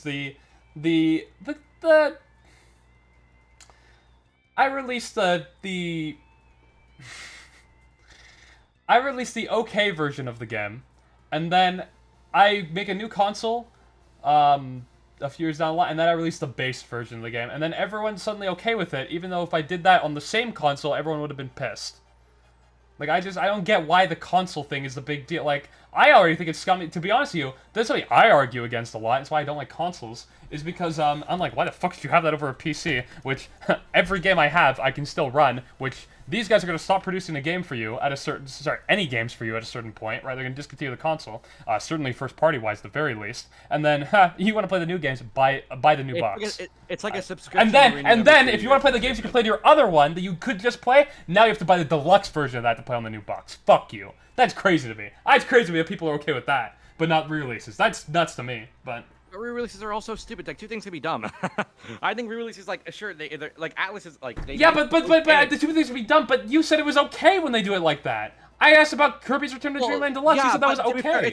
it's a necessity though, because like, what do you want to know? People on Switch to not have access to the game? What's the alternative though? Backwards compatibility, I guess. Yeah, right. But like, is that really feasible with the hardware differences between a Switch and a Wii? No, okay, to be clear, I think these ones are okay. I just think it's funny that these ones aren't okay, and then the other ones, sorry, the other ones aren't, the Royal ones and whatnot aren't okay, but these ones are okay. I think that's really funny. There's a difference though, because the thing is, with Atlus re-releases, they're not doing it out of necessity for platforms. I mean, well, actually they did, but that's yeah, but like that, like Nintendo creates that necessity. You understand? Like Nintendo, like doesn't. Yeah, they create the necessity. Wait, they create it by lack of backwards compatibility or by making new consoles? Or both? By making new consoles. But do they? Okay. Well, this is a bigger industry problem than you're arguing. Yeah, no, I agree. It is. Yeah, that's why I argue against that. I just think it's funny that it's like, okay if we do it here, but it's not okay if we do it the other way, because we fucked over our consumers via the industry, so it's actually based when we do it like that, because the whole industry's fucked, so fuck it, yeah, it's just whatever, re-release is based here, because we already fucked you with the console, you already bought a second console, you got fucked once, if you get fucked twice, it's okay, but if we only fuck you one time, oh, that's okay. Or, sorry, that's not okay. But no, wait, hold on. Okay, wait, but that argument like kind of falls short, because if you're against the new box and the new console and the new game for the new box, then why are you against the new game for the same box, even just because it has content? Okay, to be clear, again, I'm not okay with that. I think it's okay for Kirby's Return to Dreamland and Mario Kart 8 Deluxe to exist. I think it's funny that that's okay, that people are saying that's okay to exist though, but the other one isn't. The Royal isn't, because that's the same console. But yeah, but that's a fundamental difference. So like, what you're saying, well, the difference is like there is a reason why you'd re-release it at full price. Yeah, but the reason is created by the same company in this instance, anyways. Well, yeah, but that's again, you're like it's like the problem. What? You're attacking a symptom of another issue. Okay. Like, it's not the same problem though. Fundamentally, they're both like created by other issues. Like, the thing is, Atlus doesn't have that, like, that industry standard for, like, there's something, like, there's no, like, hammer that's gonna bring it down, like, all right, everybody, guys, you gotta, it's been 2 years, you gotta release the same game with new content and some quality of life things. Come on, guys, do it. Hurry up. It's different with consoles getting new games across, like, different console generations. It's not the same thing, I think. Like, it's not, like, you're trying to say it's funny that people like one thing, or people are okay with one thing and not the other, but... Well, it's not a new game, it's the same game. But it's just an enhanced version, just like Royal, right? But probably less content than Royal, actually, in these specific instances. But that's okay, because we already have the problem with we have to buy a new box every year, or whatever, every 5 years, whatever the fuck it is. 6 years, 7 years, there's something motivating that stupid bullshit. It is stupid, admittedly, but it's not the fault of re-release. It's not the fault of... Well, they're taking advantage of it by re-release, are they not? They don't have to. They can just make a new fucking game. Why the fuck are they making the re-release? If it's a problem... Well, if it's a problem with the industry, like, shouldn't we be like, man, fuck that they, like, take advantage of us like this with these, like... expanded editions, just like how Atlus takes advantage of us with their mean expanded editions, right? These guys are being mean too, but they're just doing it because there's two different consoles. They have an excuse. Like, that's why I'm saying, like, why would you not argue on the merit of, like, what the Enhanced Edition is, where it's like, fuck, Kirby's Return to Dreamland Deluxe, this wasn't worth the Expanded Edition. If they were gonna make an Expanded Edition, they should have, put more content in it, right? They shouldn't have fucking just being like, oh, we can give you the Expanded Edition anyways, and you'll buy it because you can't play the other version anymore. But Atlus is like, well, we added all this, and you want to buy the other edition because it's such fucking good shit that we added, right? But that's not okay because you should have just... made a DLC, I guess, even though there wouldn't be the same QL and stuff, yeah. Wait, I don't understand your argument here. What you're saying that, like, you find it hypocritical, not hypocritical, you find it ironic that people are willing to chastise an Atlus release. Okay, well, I was trying to be like, I didn't want to be as confrontational in the statement, but yeah. You're arguing it's hypocritical for a system to, if it's on the same, like, people being mad, okay, wait, fuck, you made the same game, you made a re-release on the same system, that's fucking stupid, and yet you made your... It's not the same fucking thing, though. Like, okay, you're saying, like, you need a statement that, like, why don't you just release a new game? I would say, why not judge these games based on the merit of what the re-release is, and not, like, how hard we're being fucked by the consoles they're on. Like, I don't get why that's, like, the metric we're basing how justified it is on. Like, it's like, well, I guess if we release it, like you even said, if they rated 10 years for Royal, right, they could release it on the same console, you said, right? Wait, no, I didn't say all that. Okay. 10 years past, the same console probably won't be the same console. Oh, well, on PC it'd be the same game. That's true, but like at that point, you just be releasing it for other consoles and releasing it on PC as an afterthought. It's fun. It's more driven by the console. Okay, I don't know how much the intent matters because it's the same result, but fine, whatever. I'll even grant you that because it doesn't really matter my point. Okay, so it's not about the pricing of the re-release. It's not about necessarily the content of the re-release. It's about how long they wait. Not even 100% that. Like, okay. I understand that, like, those things probably still matter to you, but, like, it's funny that, like, whether it's okay or not hinges on how long they took to make the re-release. That's really weird to me. I don't think I agree at all. I think that matters. Okay, what if Royal released 7 months after? Yeah, I bit this bullet. I know exactly what you're gonna say. If it released 7 months after, right? That it would be okay to me, right? That's what you're saying? Yeah. Yeah, I bit this bullet. I said if they released it 10 minutes after, right? And the original game was good. And I was being hyperbolic because you could do that to. I think no company would ever do that because it'd be stupid. Because like you're first off, so why would you have two games? Time games? does have a factor. So time does have a factor. Wait, hold on. No, so I'm saying it doesn't have a factor. No, you just said it did because you said what 10 minutes after would be stupid. That's your exact. It would be stupid from their perspective because it would hurt their original game's performance. And why do you have two games that are identical but one version's better to release right after? It'd be stupid from the company's perspective. Hold on. It's still a stupid thing from everybody's perspective, even if it's 2 years after or 3 years after. It's still a stupid concept because you could have done that through DLC and expansions. No, it's not stupid from the company's perspective because they're making more money this way. Did we agree on that? Oh, that's not a... Okay, that's true, but it's still stupid for when I'm saying it's stupid, I'm saying it's stupid for the company to do that. Like, I'm saying this would never happen. They would never release the expansion of the game 10 minutes after. They would never do that. But assuming the perspective of only the company and refusing to acknowledge the grievance that...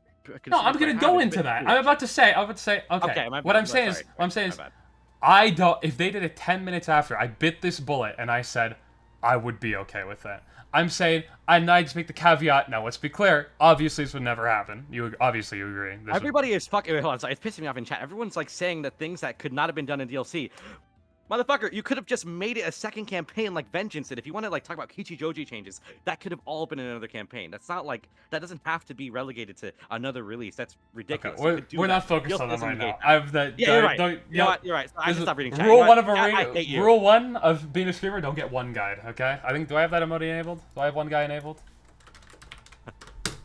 I do. Yeah, don't be this guy, okay? Don't get one guide. There he is. You see him? He's trying to one guy you.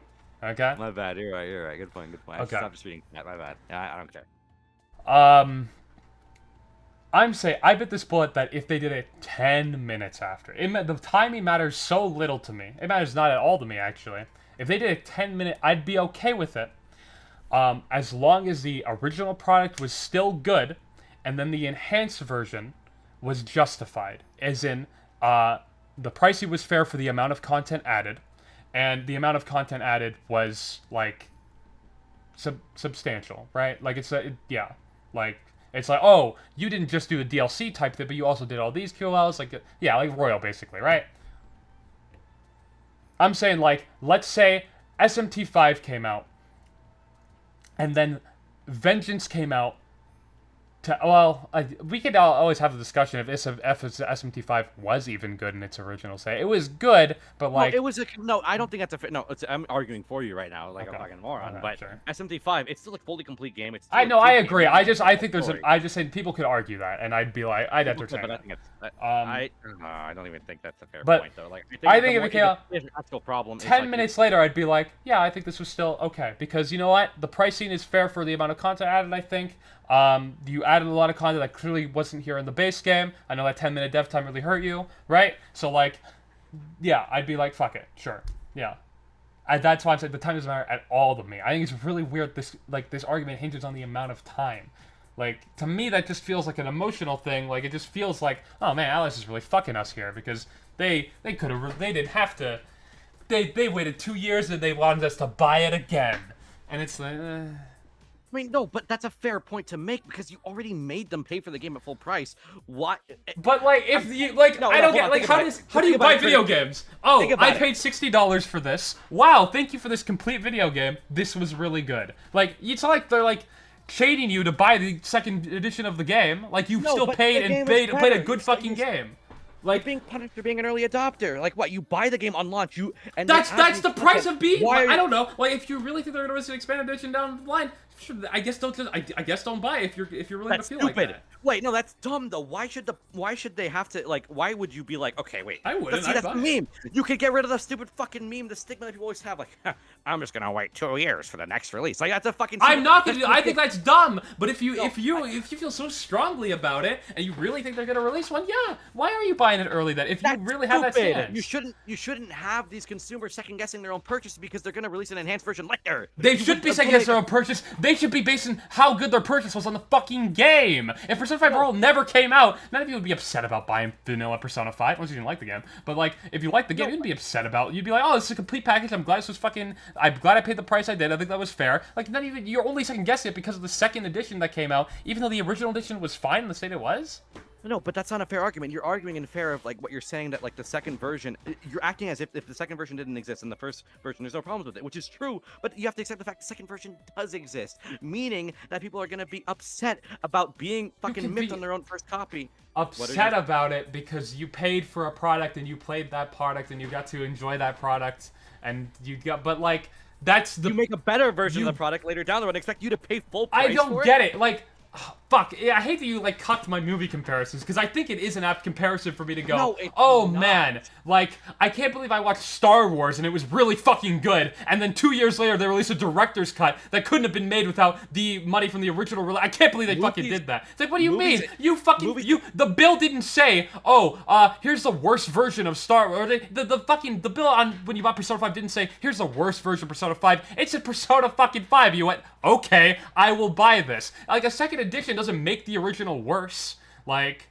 it makes it invalidated. It makes it no, less. it doesn't. It's still yes, a good game. Wait, it's just the worst version of a game. It's just the worst version. Obsolete. That's it. Obsolete. That's the word. There's a word for that. Obsolete. It is the obsolete version of the game. Okay, hold on. Do you think it fits a style? Hold on. Obsolete. Definitely.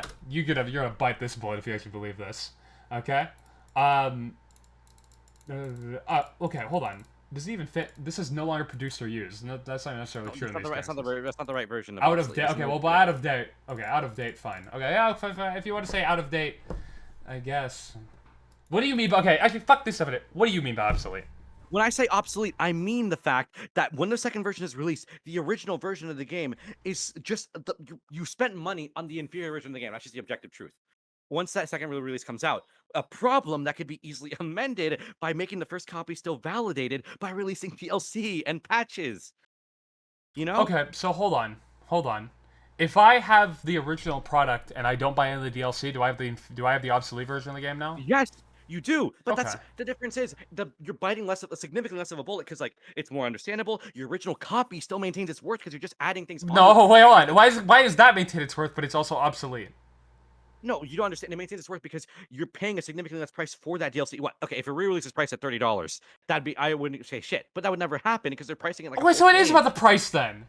That obviously matters, yes, because full games are. I agree with you to some extent. If Persona 5 Royal is $5,000, I'd be like, okay, hold on, you didn't have enough to fucking justify this. Or like, yeah, like I think Persona 5 Royal's price was justified. I think Vengeance's price was justified, right? Yeah, okay, see, but I draw a line there because you are fundamentally okay. What if you wanted the full experience and you bought the first game? You are paying $60 for Royal on release or for vanilla on release, and then another $60 for Royals, like which adds content.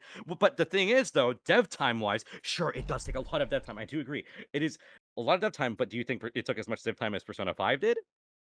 Well, sorry, do you think one? it's the amount of So, sorry, let me rephrase what I said. I know I kind of went on I talked in a weird loop there. What I'm trying to say is the dev time it took for Royal to happen.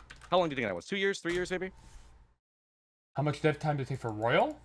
Yeah, how much dev time and resource? Okay, the point is it's less than Persona 5 on its Sure, own, yeah, right? I agree. Yeah, obviously. 100% true. Yeah. Meaning, why are you not passing that that cheaper dev time cost? Because we don't price games on dev time, for starters. But that's why. Wait a minute. You fuck your Subway servers, by the way. But you just said right sure. that you just said there was no justification for free patches that improved the game because of the price. That is dev time being wasted. Wait. That's because I said, okay, hold on. Let me be clear what I'm saying, okay? Uh-huh. Fuck it, I'm Joe Bidening right now. I'm blanking. What did I just say? Can you give me what I just said? You know, I was so focused on what I was saying, I didn't catch Okay, it. fuck. This makes me look cringe.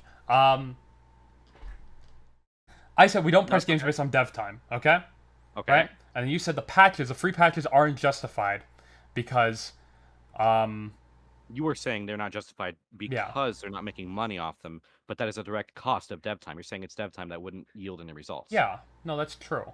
Like you wouldn't do something that's going to net you little to no profit, but pay for all the Hmm. dev time on it.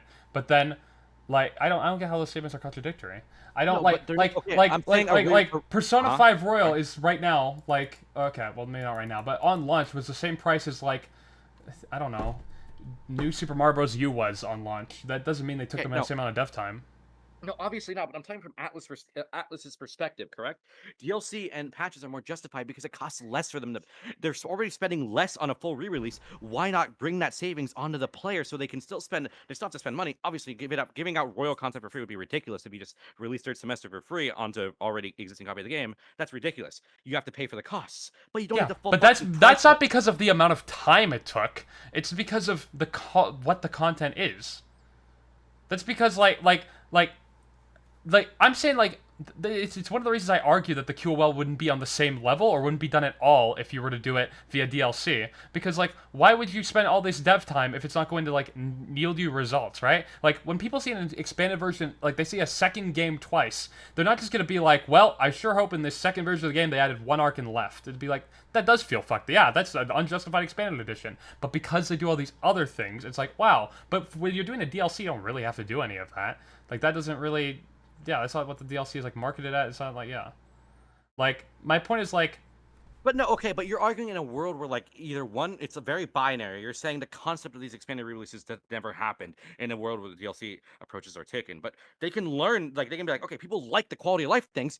We can just make it fucking patches. We have the experience. We know what people like from the re-releases. But the one complaint people have, they're too fucking steep, and they also invalidate the original copy of the game because you spend a full $60 and then you make another game that's built on like fucking like 70% of what you already paid for, and it's also priced full, like the same price as the full game, if not more. You yeah, gotta realize it is there's a priced with the flawed original. approach. It is priced with the original game's content in mind because the original game's content is there. Yeah, I agree. But Like it's a flawed approach. You should instead it makes more sense. Okay, see the way I put it is like this. Like a simple function, right? You have the original game plus expanded content plus patches, right? And you have the original game costs a certain price, and then you have the cost it took to make those expansions and patches.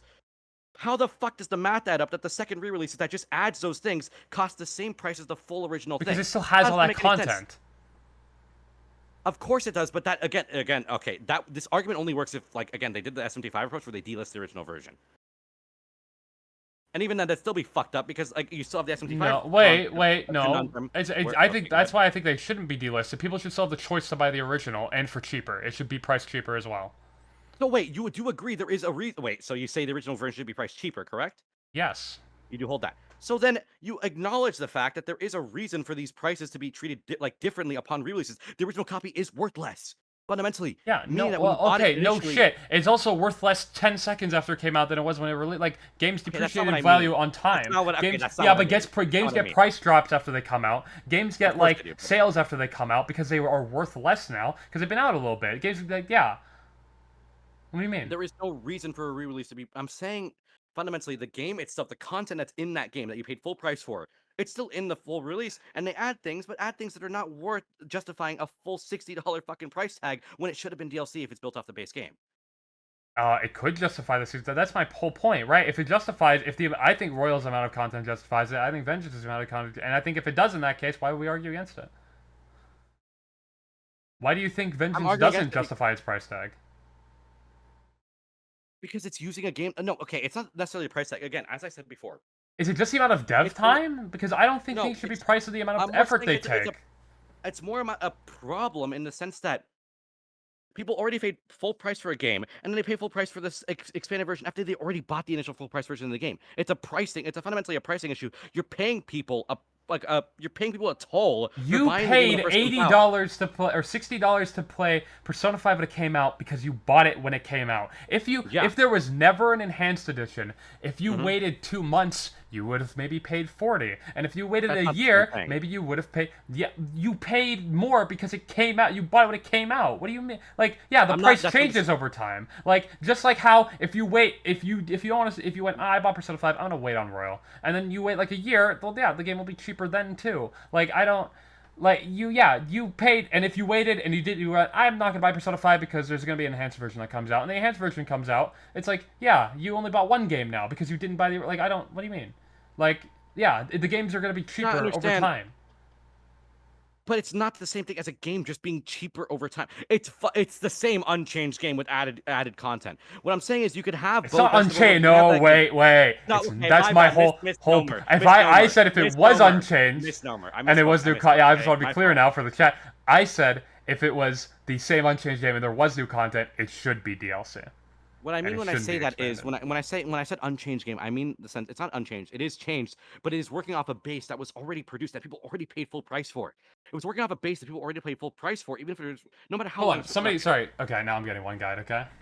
Uh huh. Somebody in chat said it's worth less and it's also worthless. How is it worthless? You paid for it and played it. Worthless. I disagree with that, but it becomes obsolete. I do agree with that, but not worthless.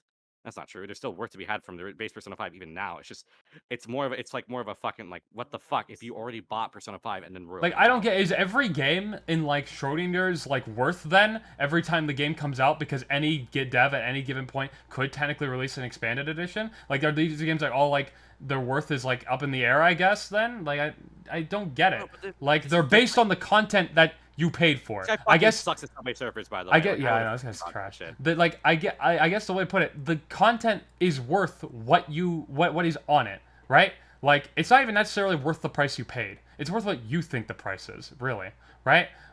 Wait, what? Wait, hold on. Wait, what the fuck are you saying? Are you saying the consumer does not set the price, even if it's worth something. But you decide how much you're paying for it, so you do like in that like I'm not saying it's worth in like the market. The worth of the market is based on the supply and demand. But in this case, we're talking about how much is it worth? Like, oh, I'm gonna feel scammed if I buy the other one. That is a worth depending on how you feel about it, right? Like. There's also like I think a lot of people feel differently about Persona 5 and Persona 5 Royal. If Persona 5 was $1 and then Persona 5 Royal was $2, it's like okay, fine, whatever. Like yeah, like but. I'm arguing that I think the price $80 or $60, whatever the fuck, right, is justified in both cases at launch. Like they're worth what like the price what like the I guess at the end of the day to every given person, obviously in the market they're worth something different, but to every given person when you buy a game, it is worth like I guess what the content on it is worth. Yeah, I mean I don't know what to tell you, like. That's why you chose to pay that price for it, right? If you felt like when I see, like, if I'm like, I don't know if I want to buy Mortal Kombat 1, it's $80. Like, I decide that the worth to me is not $80. I go, the worth of that game is like $20. I'll buy it $20. Yeah, you decide the worth. Yeah. What do you mean? No, I see what you're saying. So if when the game gets re-released and you go, oh, this game's worth fucking nothing, you're just lying because you thought it was worth something before the re-release. Why did the worth change? It's still the same fucking game. No, but the worth does fundamentally change because you're playing a worse version of the game that you paid full price for. It's still the same game though. Like how it's like, wow, I played Persona 5. That wasn't just a $60 experience. That was a $150 experience. That game was amazing. Holy shit, right? Persona 5 Royal came out. This game is worth nothing. This game's terrible. What do you? This game's lesser than the other one. So I guess that means it's all it's worth ever. That's a crazy take. I don't get it. Like no, what I think is that if you objectively, you can agree that Persona 5 is the less experience than Royal. Yes, it is the lesser. Yes, I agree. It is the it's not technically objective, but I would agree. Yeah, it is like it is the worst version of the game. Yeah. Okay, you agree with me on that, right? So walk with me here, okay? So we're going a little stroll here, right? Let's go. The whole crux of the argument I'm making is that if you paid $60 for what you thought was like, damn, that was a good game, 2 years after, which you agree with me, it is the better game that uses the game you paid full price for as a base for 90% of it, that has enhancements, is charged for the same price that you initially paid for, like way back when initially. So did you feel the game was worth full price when you bought it initially, when you bought it at launch? I'm a bad example because I emulated Persona 5 my first time playing it. Well, just let's take this hypothetical. All right, yeah. You did, right? It was worth full price? When it came out? Yeah. When you first bought it, is what you're saying. Yeah, well, you're saying $60, so that means you didn't wait on it. You went, oh, I'm going to pay $60 for this. I'm not going to wait for it. Yeah, so you went, okay, this is worth $60 to me, right? So, If you felt it was worth $60 on launch, yes, another version of the game coming out should not change that. Just like how when a better game comes out, it doesn't automatically change it because I'm playing a worse game now. Like, yeah, the value's still like this, yeah. Unless your opinion just changes on it. That'd be the only way to me, yeah. And I guess you could say, my opinion on vanilla Persona 5 changed because Royal came out, and I see it, but, like, that's, like, just a matter of opinion changing at that point. That's not because, like, yeah, the game didn't actually get any worse. It's still the same game. But it's worse in comparison, which is a fair point to Work make. by comparison, but that doesn't make games worse. When I say that Persona 5 is a 10 out of 10 and Persona 4 is an 8 out of 10, right? Persona 4 did not get worse because Persona 5 came out. Persona 5 4 is just worse by comparison. The reason why we make the comparison in the first place, though, is because Persona 5 Royal is built off of Persona 5. There is the most to compare there. That's why we make the comparison in the first place. That's why it's a fair point to say, right, this version of the game, the newer release that you have to pay full price for, makes the original release, which is of the same fucking game fundamentally, worse because I also paid full price for both. Like, I mean, what you're saying, it doesn't compare. Like, when you compare Persona 5 to Persona 4, like, it doesn't matter if one game is better than the other because those games are different. Persona 5 Royal is Persona 5. It's just a different. Okay, It's an hold on. version. So it's worse because it's worse by comparison, and I disagree with that. I don't think games just become worse because they're worse by comparison. But let's assume I agree, right? Okay, so it's worse by comparison, but it's only gets worse by comparison when it's directly compared to something that is a version of itself, but never to when it's another video game that's better than it. Of course, it's a version of itself because that's the most relevant thing here. If you're paying for another copy of fundamentally, again, the same game, of course you're comparing it to the original version. That's what you should do. That's the logical thing. That's the reason why it's justified in the first place. If you're going to like I don't know, write a review, maybe you'd be like, yeah. Right, like, hold on. I'm gonna be a one guy right now. Someone in chat said I propose to bring a third party discussion to decide who is right. Motherfucker, Bring a we third are party. the fucking we are who's right. No, I don't. I'll argue against fucking 100 people on this. I'm pretty confident in my stance. Like I'm also pretty confident in mine, I'd say. So, like, yeah, so if you want to bring in a third party fight, I'll argue against anyone, but I don't know who the fuck's gonna come in, so. But, like, okay, I agree, like, in the sense that, like, I agree that it's, like, the worth of, like... Someone in chat just said, why are they complaining when they didn't pay for the first one? No, I'm arguing that they did. They paid for Vanilla P5, and then they have to pay for Royal again. That's the problem. That's what I'm arguing. And I'm like, okay, right? I agree that, like, to justify the worth as a remake, sure, it has to be compared to the original. Sure, yeah, obviously, right? Like, that's what I said, because, yeah, right? Because I said you have to argue, or sorry, it's for expanded edition to be justified, it has to be, it has to add QoE, it has to add thing, right? It has to add new art, whatever, right? So in that sense, it has to be compared, but that does not mean the worth of the original has become lesser. It's only become lesser, maybe by comparison, but that's not how we judge, like, that's not how we judge worth. Like, I don't, we don't judge worth by comparison to other, but maybe comparison to the entire market. I get, if you want to get really technical, like, yeah, I guess every game's quality is relative to every other game on the market in that sense, right? But like, I don't go. Why do you keep on bringing other games into this? This is just a very in a vacuum. Well, you're saying it's worse by comparison, and I'm like, yeah, but you're gonna. But like, that doesn't make it worth less. But oh my god, I'm getting like a little bit. See, now I'm like actually getting like a tinge frustrated. No, of course you're gonna compare it to base 5 because that's what it's built off of. That's just what makes sense. That's the game that you originally paid for, and the game that is being enhanced with the re-release.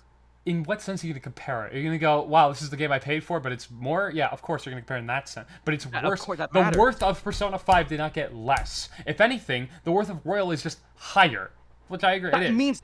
Wait, okay. That doesn't. Wait, hold on. No, the worth of one thing being higher than the other doesn't make the worth of the other one start going down. Basic math. If okay, no. In the market, it might. I agree with that though. But if something is better than the other, that means the other thing has to be worse than the other. Correct? Yes. So then, what the fuck is the problem here? Because you're saying the game is worth less. Because I bought it in 2016 or 2017, and I paid $60 for it, and it was worth $60 then. But it's not worth. But now it wasn't worth $60 when I bought it in 2017 because in 2020 another one came out and it was better. So now the worth of it in 2016 to me is now lessened. Yeah, I don't get how that falls. Yeah.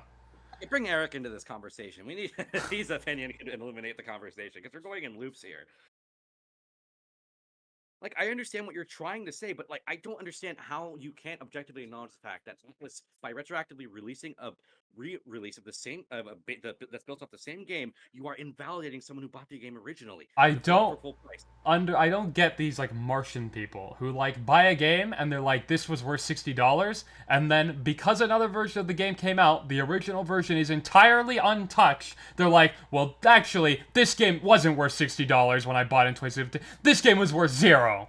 No, what are you talking about? I don't agree it's worth 0. It's obviously not, but it is the Well, worst version. someone says worthless. So I don't know. What's your take? Is it worth like 40 then? Was it worth like 30?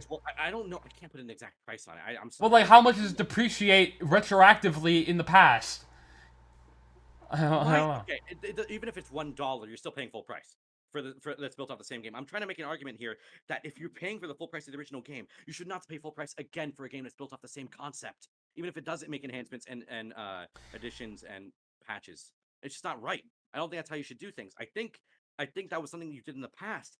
I think it's an archaic method, and there's a reason it started on the PS2 because it was the only. I think that those games can only be still created by that archaic method. I think Royal, if it was created by the DLC and patch method, would not have been the exact same as it is now. I think there would have been less or no QOL, and it would have either been a DLC that just said Monarchy's Palace or whatever, question mark new palace, whatever, right? And maybe would have had some QOL, but in a free update, but not as much. It certainly wouldn't have had all the voice acting. If the budget, it just wouldn't. Even you agreed with that, right? It certainly wouldn't have everything that was added. And I think that the better reality is when we get that, because Persona 5 suffers for not having voice acting in the original. That is something that was fixed by Royal and could only be fixed by Royal and would not be fixed via DLC. It would be fixed via DLC if Atlus really liked burning money, but yeah. Okay, wait, hold on. Wait, no, okay. First of all, let me argue this, right? Again, these problems can be solved through a second campaign. If the voice acting is really a concern, second campaign can fix it. I don't consider that quality of life. I consider that you can make another justification for extra voice acting in the campaign. That's what SMT5 does, because actually that's a bit different because there's entirely new scenes. But SMT5 Vengeance, the campaign has more voice acting than the original. As far I don't have a direct comparison for that, but I've played both. I haven't beaten. Whatever the point is, I'm getting lost in my own sauce here, right? I didn't say my own sauce. Ignore that. But what I'm trying to make, the statement I'm trying to make here is that the reason why we compare Persona 5 Royal to Persona 5 is because it's built off the same game. The reason why it's scummy is because you already paid full price. And the reason why it could be easily fixed through DLC is because Atlus knows what they For starters, I don't like this idea that you already paid full price when that is variable. Not everyone paid full price for it. If you thought Persona 5 Royal wasn't worth $60 on launch, you didn't pay $60 on launch for it. You waited 2 months, you bought it for 40, or you waited a year and you bought it for 30. Like, okay, I meant to I'm gonna be honest, and it's gonna sound like something that makes me sound like a bad argumentative individual, which is probably true. But there's something fundamentally wrong about your statement there. I just can't pinpoint it, and that's really frustrating me. I can tell because that argument doesn't make sense. Well, you said you paid full price for it, and I'm going, okay. So if I didn't pay full price for it, would it be okay? Obviously, you'd say no, right? So but the issue is whatever price you paid, your original copy of the game is invalidated by a version that's built off the same game. So even if I paid $1 for Persona 5, it still wouldn't be okay. That's an extreme, and you can't extremes for arguments like this don't really work. Because that's how I find where people's fucking principles are at. Like I bit the bullet in the 10-minute example because I said, yeah, I have a stance that like the expanded edition, as long as it's justified, is okay. I don't give a fuck when it comes out. It can be 2 years. It can be 2 fucking decades. It can be 2 fucking months. Okay, I like that. That's why I said right. So I need to find where somebody's like stance is at. Like, is it just bad because I paid this much money for it? Like, if you pay a less amount of money for it, is the expanded edition okay to you? No, you know what? I'm gonna say no. I don't think so. Okay. Because I think there's a difference with DLC because honestly, the crux of it to me is okay. Unless you made the re-release version cheaper than the original, which would never fucking happen, right? It just makes more sense to make it DLC. And your argument against that is that you possibly missed out on content, right? And maybe if they had made Royal first as DLC instead of a re-release, I can argue in favor of that. But in the reality we live in, I'm arguing for the future of Atlus, right? Or future of Sega. No, let's just say Atlus. Keep it simple. Persona 6. If Persona 6 had content that could have been a re-release and they got made into DLC and patches, I think that's better. And I think it's better they do it now because they know what people like out of the re-releases. Okay, if that's the stance, then we can go back and forth on that. Like, I can understand an argument where it's like, well, maybe we didn't need all. You know what? If Market was a DLC, And you know, we still got a little bit of the QOL, like maybe the guard system, or the take cover system was changed, and you know, I guess no showtimes. But like, I guess maybe like, you know, we get I don't even know if you get traits, persona traits, but All these things can be done in a patch. They're not. It's not but they impossible. would not be done for free. And they would not be You done don't. if they are not driving people to buy the game. And I would argue that that is not going to drive people to buy the DLC. But maybe some of them would. That's why I'm saying, like, oh, well, the small things that are I don't really think it's. easy I don't even to think. do. Honestly, I don't think it's impossible for an uncompromised or like DLC through or re-release through DLC. I don't think it's even possible for that to happen. You think like Your Royal could argument have is dropped entirely through a DLC? I don't agree. through I don't think DLC they would. patches. I think it could have happened. I think it could. I think like technically it could, sure, like you could have technically done, but I don't think it would have ever happened. Like I don't think Atlus would do that because like the dev time is based on how much money the game's gonna make. Yeah, so I'm saying that because. hold on, someone Again, left me a clip. Can I watch the clip? Okay, this is just the out of. Hold on, somebody found an argument to debug. Somebody found a clip to debug my argument. I must touch kids! Like, it hits you, You okay? are the guy who said that. Wait, hold on, chat. I think we know who's right. I said we're optics maxing this week. Based! Obviously, that clip is out of context, but... Yes, obviously. No, you're actually making reference. I'm pretty sure you made that clip. Hold on. I did make that clip. Yeah, that's me. Yeah, literally. But I don't care. I We're optics confidently maxing. tried You know to what? fire. Good. I'm gonna become the worst human being possible in optics, and then you're still gonna have to take my argument for what it is. I would anyways, unless you were like super mega Hitler, but that's not the case. Anyway, where were we? Sorry, I feel like that derailed. I feel bad now. No, it's fine. I don't mind. You know, I'm getting tired. I feel like they're going in circles here, so I don't mind any sideshows at this point. I can clip if you want to see where we were. No, it's okay. Let me think. Time is based on how much money the game's Hakim gonna make, Kamoshida versus Incompetent So- Siege. Oh, I said I think the last thing I said was I'm saying that because. Hold on, someone again, look me a clip. it's gonna be the funniest VOD ever. Okay. The game's gonna make. Yeah. I said yeah, you wouldn't get the entire market experience because like the dev time, the amount of money allocated to it is gonna be based on the amount of money it makes, and that's not gonna make as much money if it's like via DLC. Like the QOL stuff isn't gonna matter as much. But I'm okay. The reason why I propose this is because if you're making a re-release, correct, you are spending less resources and all capacities, including time, to make it than the full game, right? Right? Right? Sorry. Okay, right. Let's. So, sorry. If you're making no, it's okay. It's okay. If you're making a re-release, right, that is built off a game that already exists, you are fundamentally spending less resources on making it a reality than the original game, correct? Yeah. So why not pass the savings and costs there to the player and make it through DLC and patches? That's not necessarily like if Royal with a $30 expansion with everything on it, Atlus would have been fine. They would have still made money, a good amount. You can make an argument for even more because you'd be making the bar for more people would be willing to buy at that price. All right. Sorry. Hold on. Huh? Hold on. What's Okay. wrong? I'm trying to understand. Royal took less dev time than making vanilla. True. Objectively true. Right? Yes. Okay. Right? So in that sense, DLC would take, are you saying less time than what to make? No, sorry. What I'm saying is the reason it could have been DLC because it took less. It would take significantly less time than a full game to make that content, and that the same thing applies to resources and money. That was not the cost of Royal versus Vanilla. It's not comparable. It was probably like a fraction. No, I of agree. money. It was. Yeah. That's exactly why it should be DLC. That's cheaper than a full re-release because you simultaneously alienate less players, meaning more people are going to buy it.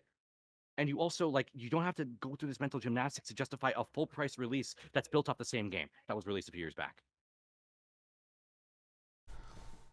That's why I think DLC is more justified. I'm trying to fuck. Really. I feel like I need a diagram, right? Yeah, so I'm trying to picture. Like I don't fully understand. Okay, I was gonna say I almost started saying it earlier, but I need okay, like what? Like let me type this out, okay?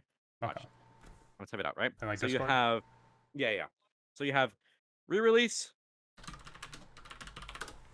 Minecraft parkour. Good some people chat's telling me to switch to different things. I'm like, okay, yeah, that's fair. Oh, this one's actually a nice to watch, I think. Yeah, I like the water.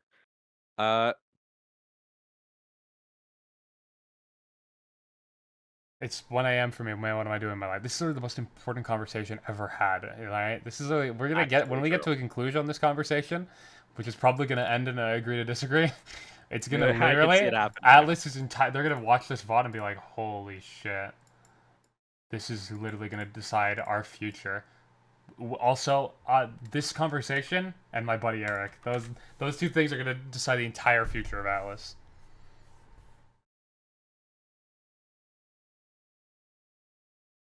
There's a lot of people agreeing with you and disagreeing with me. But there's a lot of people also agreeing with me and disagreeing with you. I think it's actually funny how split this. I wonder, should I poll? Yeah, I should poll. I want to see. Yeah, Actually. well, because you're writing something out, right? Yeah. Okay, I'm gonna poll the chat. I want to know how split they are. I feel like okay. Can I say one thing before the poll goes out? I think people are inclined to take your, and this is gonna sound like, oh, he's just saying like he's losing the argument, dum dum. No, but if you listen to what I say, you're gonna agree with me, right?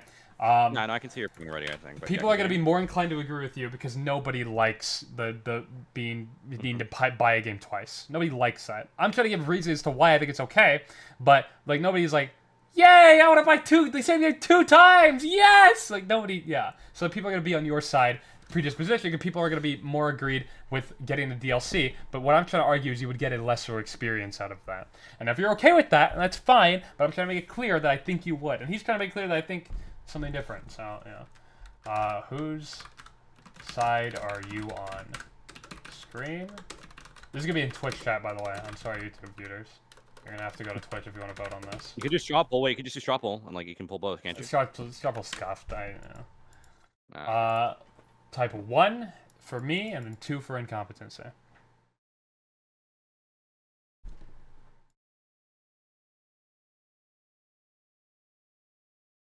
For the not play Subway server? Oh no, I wasn't actually playing. I was playing the run game, but like if I was playing Subway server's too fast, I wouldn't be able to focus on the conversation.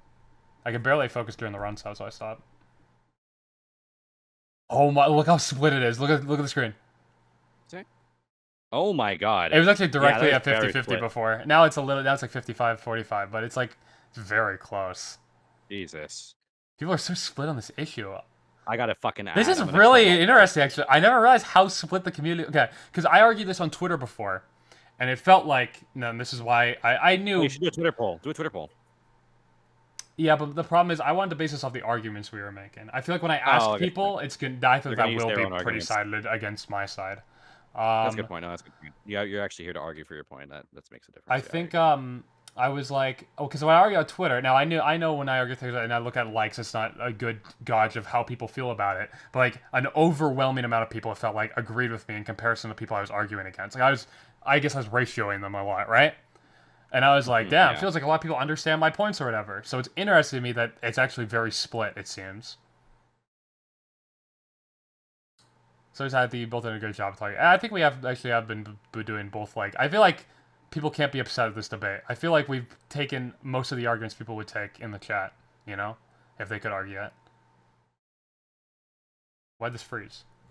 Oh. Good question.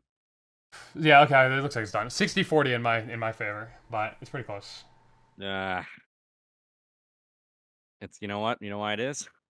Why? I was gonna pull a racism card, but that's not funny. I'm not gonna do that. I seriously do think the concept about DLC. It's really should describe before or not. Actually, do some things more stuff over. Yeah, I'll also say this VOD and see how much storm all the roofs are causing among their eyes to come. Well, the solution should be to stop making games. Somebody said, well, I agree with the company. I see how Screen was talking about paying devs and labor costs. If this was like a perfect world, and let's say like we just made, like we could effectively make all these things for free or whatever, and like nobody has to worry about costs or whatever, then like, yeah, obviously I'd be like, well, yeah, just make a DLC but put everything from the expanded version in. Yeah, everyone wins in that scenario, right? My argument is that you can't do these expanded versions at the level they're at right now while also making them DLC. The QOL will either be by QOL, by the way, we're pretty much using QOL to say like everything but like the big selling point, which is like the new arc, right? In Royal's case. So that includes new voice acting, all the mechanic changes, show times, and Royal's like all that type of stuff, right? I'm arguing you would either get less of it or none at all. That's my argument. But they don't need to be at the level they're... So somebody said this, and I'm glad they did. They said, they don't need to be at the level they're at right now. Okay, that's an argument we can have. That's not what I'm saying, though. Like, if you want to argue... I disagree. I would say I'm imagining the Royal we get if Mark is just DLC, and I don't like it as much. I want this one, but there's an argument there, Moving, sure. I And think just like moving how I think forward, there are though. some expanded editions that are unjustified, I brought up Golden more like a thing. I don't think Golden's very justified because I disagree with the notion that they're justified because of the consoles they're on. And while we can go, okay, well, Golden was made for the PS Vita and the original was a PS, so yeah, of course it was a different game. I don't believe in that argument. So because of that, I don't think I would. I don't know if I'd say Golden is a justified one because Golden's quality is pretty close to Persona 4's in my opinion. So close that I don't think I would be like, yeah, I wouldn't buy this expanded version of the game. I don't want it. Right? So Well, I would I argue wrote that up is an full, unjustified one. I wrote up full Vengeance is an correction easy argument. example, I think, of one that at least most people I think can get behind. Yeah, Vengeance. But even so, I think Vengeance could have also probably. Ideally, Been there shouldn't be a need for releases, which is why the DLC approach is the right one. Well, my stance is that I think both should be able to exist. I wouldn't get rid of the DLC. I certainly wouldn't say all DLC should be re-released. I even gave the example of Tactica. If Tactica was re-released, I'd call it stupid, and I'd be arguing against it on Twitter. I'd be arguing against it on here. Yeah, I think it'd be stupid. Like, but I think there is content that does justify an entire re-release. I don't think that's like non-existent. And I think the crux of my argument is that I think while his statement is true that some re-releases can be justified, it doesn't necessarily mean it couldn't have been done through patches and DLC, especially in the modern. I don't know. world. Persona 3 has like 4 versions now. You want to know my stance That's- on that? I think you could do and here's another hard stance. I'm going to give another extreme example and still bite the bullet on it. I think you make 100 versions of a game and have them all be justified. That's very unlikely, but I think if you're able to justify the new content, then every single time, now that doesn't seem very feasible in reality, but let's say in this hypothetical you did, fuck it, I'd be okay with it, yeah. Well, of course you would, but that's like saying you'd be okay with them like fucking making like 20 trillion slop games if like they're all somehow good. You know, like I mean. I mean, I would. Well, they're not slop games, they're good, right? I don't No, think yeah, they're good. I didn't. I just said slop as a filler word. My point is, if they just made a ton of games and they were okay, good, had a reason to exist, you would obviously be fine with that. Of course you would be. That's like kind of not to be rude, but it sounds like a nothing statement. Well, but that's the whole crux of the argument is on. I said that, like, we should take... I'm saying that, like, people... I guess your stance is closer to all re-releases are bad. My argument is that, no, some re-releases are good, but they have to be justified. That's what I mean. So I'm saying you could do 100 versions of the same game. As long as they're all justified, yeah, fuck it. I think your argument was more true 10 years ago when DLC wasn't as commonly accepted. No, well, I argued why I think they couldn't... This can't be achieved via DLC the same way. And I argued that again, moving forward... That's why you're writing your diagram, right? Well, yeah, well, I sent it to you. It's like, the idea, it's not, like, I just wrote it out, but the idea is... I'm just gonna show a little Discord, okay? Yeah, that's fine. Oh, yeah, ignore the last message before. Yes! Okay. Development for a re-release boils down like this. Re-release equals base game plus patches plus added content. Patches added content are obviously not the same resource-wise as the full release. Yeah, I agree. P5 vanilla. Why not pass the savings of a budgeted development onto a player base who already paid full price for the base game? Especially when people already paid full price for the release on launch, DLC just makes more sense because it keeps the original copy relevant. Crux of my argument. Especially when people already paid full price for the release on launch, DLC just makes more sense because it keeps the original copy relevant. I think you're still gonna have to explain to me where you're going with this. Well, honestly, that's it. Like, that's why you should re-releases are, like, especially in the modern era, are just not a viable way to get these things. I mean, okay, I say viable, but they're still going to sell. I just mean they're a way less than ideal way of handling these things. There is a better way through patches and DLC, and it's not your argument. You mentioned earlier how they don't have a reason to be as thorough with patches, and I would agree with that. If they don't have a track record for already knowing what they need to like do with re-releases, they could just do the same thing, but with DLC. They know they have the method, you know? It's not like their first time doing this ever, right? Mm. I'm just saying that they know what makes a good re-release. They could apply that logic to DLC and patches and they'd be just fine. Are you saying that because there's less money, or sorry, less budget, like it costs less money to develop a game like Royal, right? Fuck, I still don't fully... I'm trying to reset your point to know if I understand it, but I still don't think I do. Okay, I don't... maybe I'm just a moron at writing things. I don't know. Well, I could just be bad at interpreting. What I'm just trying to say is that Royal is a budgeted release in comparison to Base P5. It costs way less to make. Yes. Why not pass the savings that the money they did not have to spend? Why not pass it up at a cheaper price through DLC for the people who already bought the game at launch, full price? That's what I'm saying. Okay. Give me an example of this. Like, like an example that's actually happened. Well, like yeah, Xenoblade 2, right? They actually did that through the DLC waves that add story content and patch the game retroactively through quality of life things. Okay, and even okay, added wait, game mode. okay. But I feel like I addressed this. Are you saying that they could release it as DLC, like the Mark Arc could have been DLC, and then Mhm. the patches could have been free?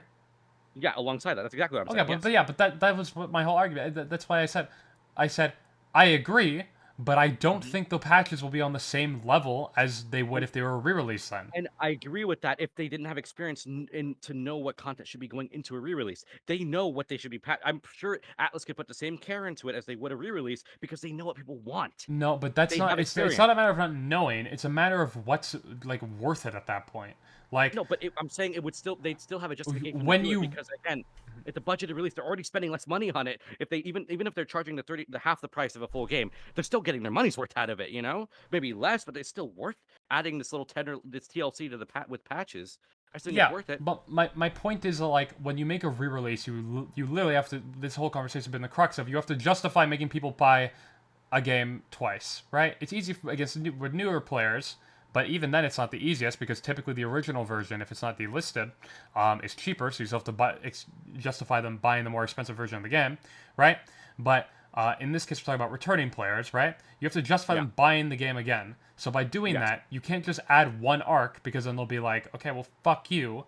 I'm not going to buy this because this should have been DLC. Wait, You're I gonna think I have figured out the problem here. We have a fundamental disagreement on one thing here. You think just because the distinction of DLC versus re-release, if it's just DLC, it will cause them to put less time and effort into patches to improve the game through quality of life than they would otherwise. That's what you yeah, think? That's what I'm less getting? time, effort, and specifically money. Yeah.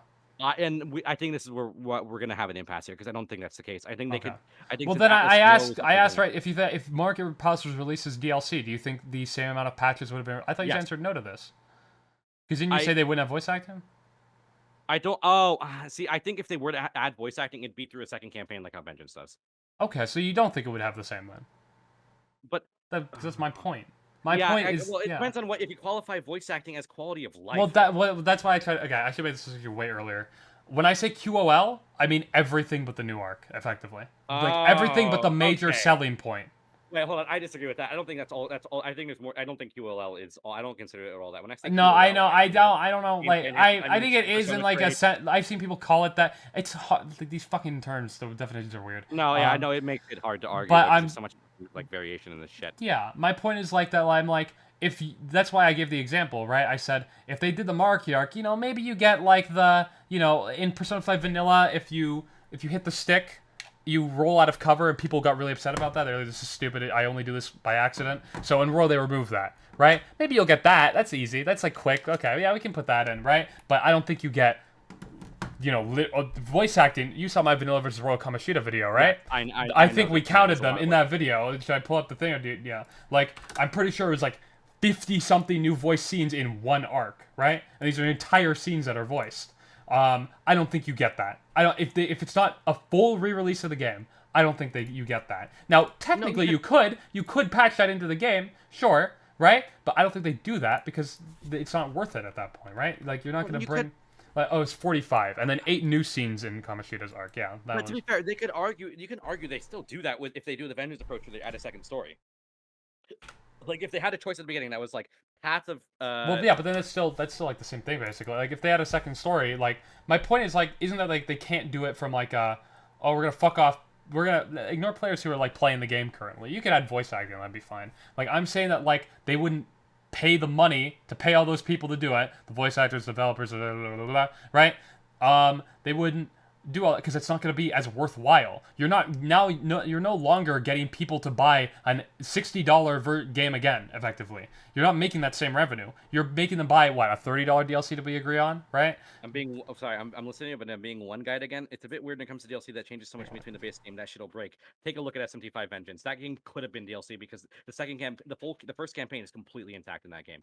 If you just make it a separate campaign. Well, that doesn't necessarily mean it could have. I mean, I guess if you just replace the whole Uh, game's files, I guess, but yeah. Well, yeah, they could absolutely. Okay, They I could. guess in that You know what they sense. did for Persona 4 Golden when it got on consoles? They completely for free made the PC version 64-bit, which is fundamentally changing file structure, That is and that actually was for true. free. That's true. And that was for free. Yeah, that's So, true. But you understand why they did that for free, right?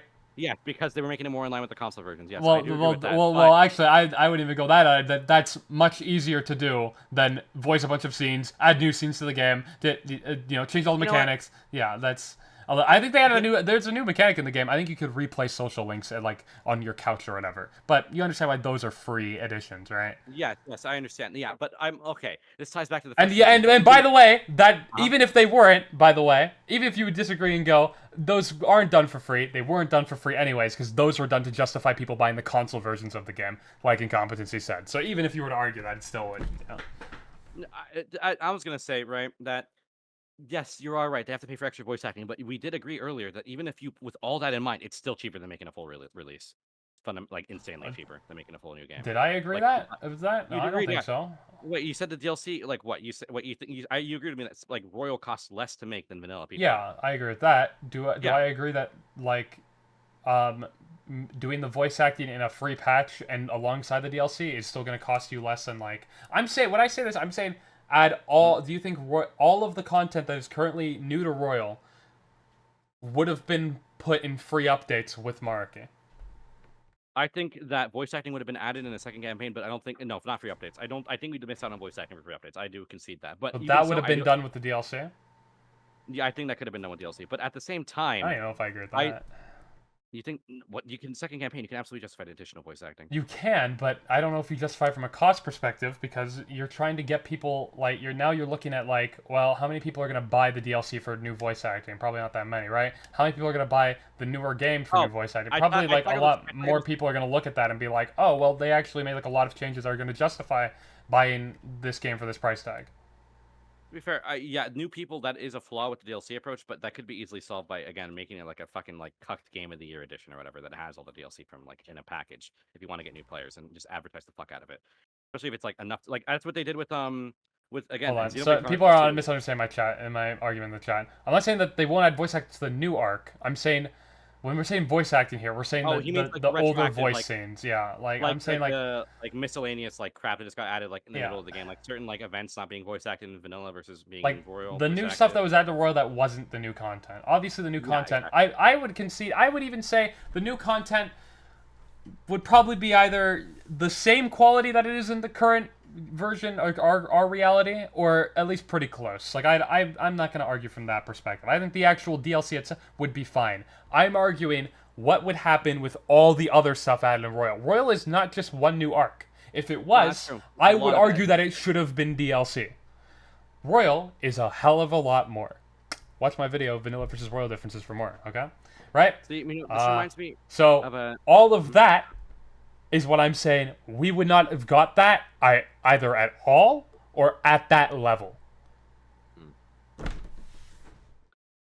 This reminds me of another argument that was had around when Tears of the Kingdom came out, and where a lot of people were saying, "Oh, $80 DLC," and I think that's stupid, because that's an actual new game. I don't think. See, sometimes the reason why I come after Royal like the way I do, because it is still built off of a game. It's still Persona 5 for 80% of its runtime, even if it does have miscellaneous enhancements on the way through. That's why I say 80%, because I'd argue the 10% maybe Mario Kart, and the other 10% is the miscellaneous additions they make throughout the rest of the entirety of the game. That's pretty generous given the same percent as Mario Kart, but yeah, I get your point. Yeah, it's probably like 5%. The point is, I get you. I think that even if, honestly, you know what, you said you were biting the bullet the whole time making these fucking insane arguments about how you're willing to buy a re-release if it was 10 minutes after. You know what? I could see it still being better off for the player if Royal, using the example of Royal, even though I don't think they would do this if they went forward, I do think they would be willing to put in extra costs. Not extra costs, but willing to put in the effort they put into a regular re-release for DLC and patches. But if they didn't, I still think it's better off than making a whole new game, because I think it's too archaic of a practice. That's an argument I'm willing to entertain now. I still disagree with that, but I am willing to be like, I get why someone would say that. Those differences mean a lot to me. I think it made it a way better game. Like, people are going to think I'm crazy for this. And now this is my subjective opinion, so if you disagree, fuck you, I don't care. I think vanilla P5 was like a 7 out of 10, and I think Royal was like a 10. Now, I people are agree. going to say that's a crazy jump. You agree? I agree with you. Oh, there I you go. 100%. Right? I Now, do a think that lot the of that is content. because of the Sorry. monarchy arc, obviously, right? But not all of it.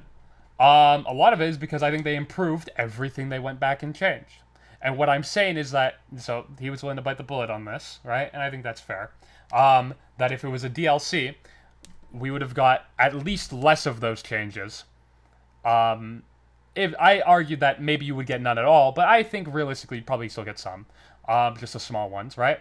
So you get less of those changes, and that's why I think it's better that it was a re-release and not a DLC, because those things mean a lot to me. Now, they might not mean that much to a lot of other people. A lot of people might be like, well, the new voice scenes are cool or whatever. Voice acting means a lot to me to getting a lot through. I think that's why I like that the Persona series is voice acting. There's some games that work better without voice acting, but I think Persona works better with it. Right? Yeah. So that's why I think those new voice scenes, that's why I put so much emphasis on them in my comparison video, and I was like, fuck, I don't care if people disagree. I think it's really important. Right? Because it totally just like adds a layer, a new layer of enjoyment for me, right? Yeah. So much not being voiced in the original is upsetting. And I had someone who played Vanilla P5 first, I don't care, my ex-girlfriend, right? And she was upset afterwards, learning so much was voiced in P5R. She's like, oh man, I wish I'd played that one or whatever, right? So it means, right? Now, if you argue, well, it doesn't mean that much to me. I don't really care. I play with the voice acting off. Okay. Well, if you do, then I understand. Yeah, sure. I get why you would be like, oh, maybe it should have been a DLC.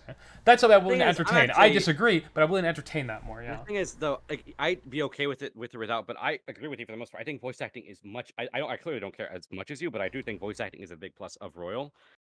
But I fundamentally go back earlier. I still think they could do it through DLC and patches. I still think it's a possibility. I do think it's less likely than some of the other stuff, sure, but I don't think I think you can have your cake and eat it too. I think they could do a DLC and patches approach and still have a lot of the things that you love about Royal as well, like the added voice acting. I still think it's a possibility. But I don't think it would have been. I think if Royal hadn't, I think Royal is their best release by far to date. You can agree with me on that, right? Mhm. Royal's probably the best release. Well, Maybe Vengeance is up in the Vengeance, I running, would but say, is the best release now. But Royal before yeah. that, yeah. Yeah. The point is, I think Atlus now is better with what people want in re-releases than ever. Meaning that if they were willing to bite the bullet to make it DLC and patches, they would know what to add, and they would add the voice acting, even if they did lose a little bit more money. I still think they'd do it because people would still buy it. You'd alienate less players, and you still make the original copy relevant. You're just saying that's what Atlus would do in the future?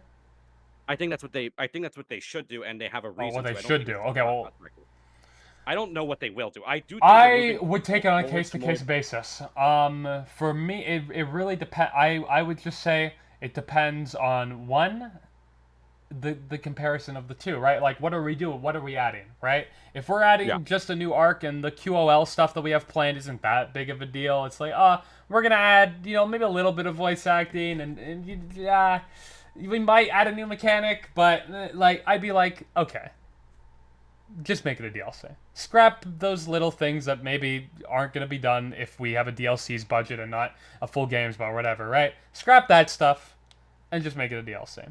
But if it's something like, well, we're going to add voice acting in most scenes, we're going to add showtime, we're going to add trade, we're going to do this, we're going to change a lot around about the game, we're even going to take it to the level where, like, some mini bosses are different, and we make new rooms, and we brought back unused content, and like about everything I'm saying, by the way, happened in Royal, right? Yeah, keep it a re-release. That would be my I take it on case to case. It depends what you want to do, what in comparison to the original, what we're adding, and then you take it from there. Yeah. I guess we also disagree here in the sense that you think there's fundamentally more limitations with DLC and patches, and they will do less than they could with the re-release. And I think I guess the reason why I disagree is that even if they do less, which I do, haha, funny. Even if they do less than they would with a re-release, I'm willing to take that like small hit. And even additionally further, I don't think they would take that much off. I really don't. But this is all conjecture, and honestly, this survey matters because it's probably going to dictate how they handle these things in the future. I'm, for one, think DLC is the better approach, or DLC and patches. That's why we're just like how everyone here is given a God-given right to vote in your upcoming election, if you're of age. That's why we both have the right to vote in the surveys, okay? And we'll see who wins out in the end. Because right now, Atlus is... Actually, I don't know. I want to say Atlus is on my side, but I don't know. because Sega wants to do the whole expand thing. I think they are on my side in the sense that I think they're taking case to case too. I think DLC with Reload, that was the right call. I would have done the same thing. Vengeance re-release and not DLC, that would have been the call I made. Royal, yeah. Golden, not so much. But I think you just say that because we live in the reality where that happened, and you can see it's like. Well, obviously, right? I don't know anything about the DLC, of like the development of the game. So, like, yeah, I mean, I can't know for sure. Like, obviously, in hindsight, I know all the stuff they had planned out for Vengeance. Obviously, I couldn't have known that beforehand. But like looking at it now, I'm like, yeah, these were all the right calls to make, given what they had. Like, I'm thinking in my head, I'm like, what could they have possibly had for Reload that would have justified a re-release? I can't think of anything. Even if you showed me Shin Megami Tensei 5 before Vengeance came out, I would have been, if they would have been like, what did they put in a re-release? I'd be like, a better story? That seems like an easy one, right? So I would have things to, right? Reload, I'm like, what the fuck would you put in? I don't know. Like, I guess, like, I wouldn't say the answer, because the answer should be DLC. I said this, I'm consistent, because I'm pretty sure I said this before the answer DLC was announced, yes? I'm pretty sure I said these in videos.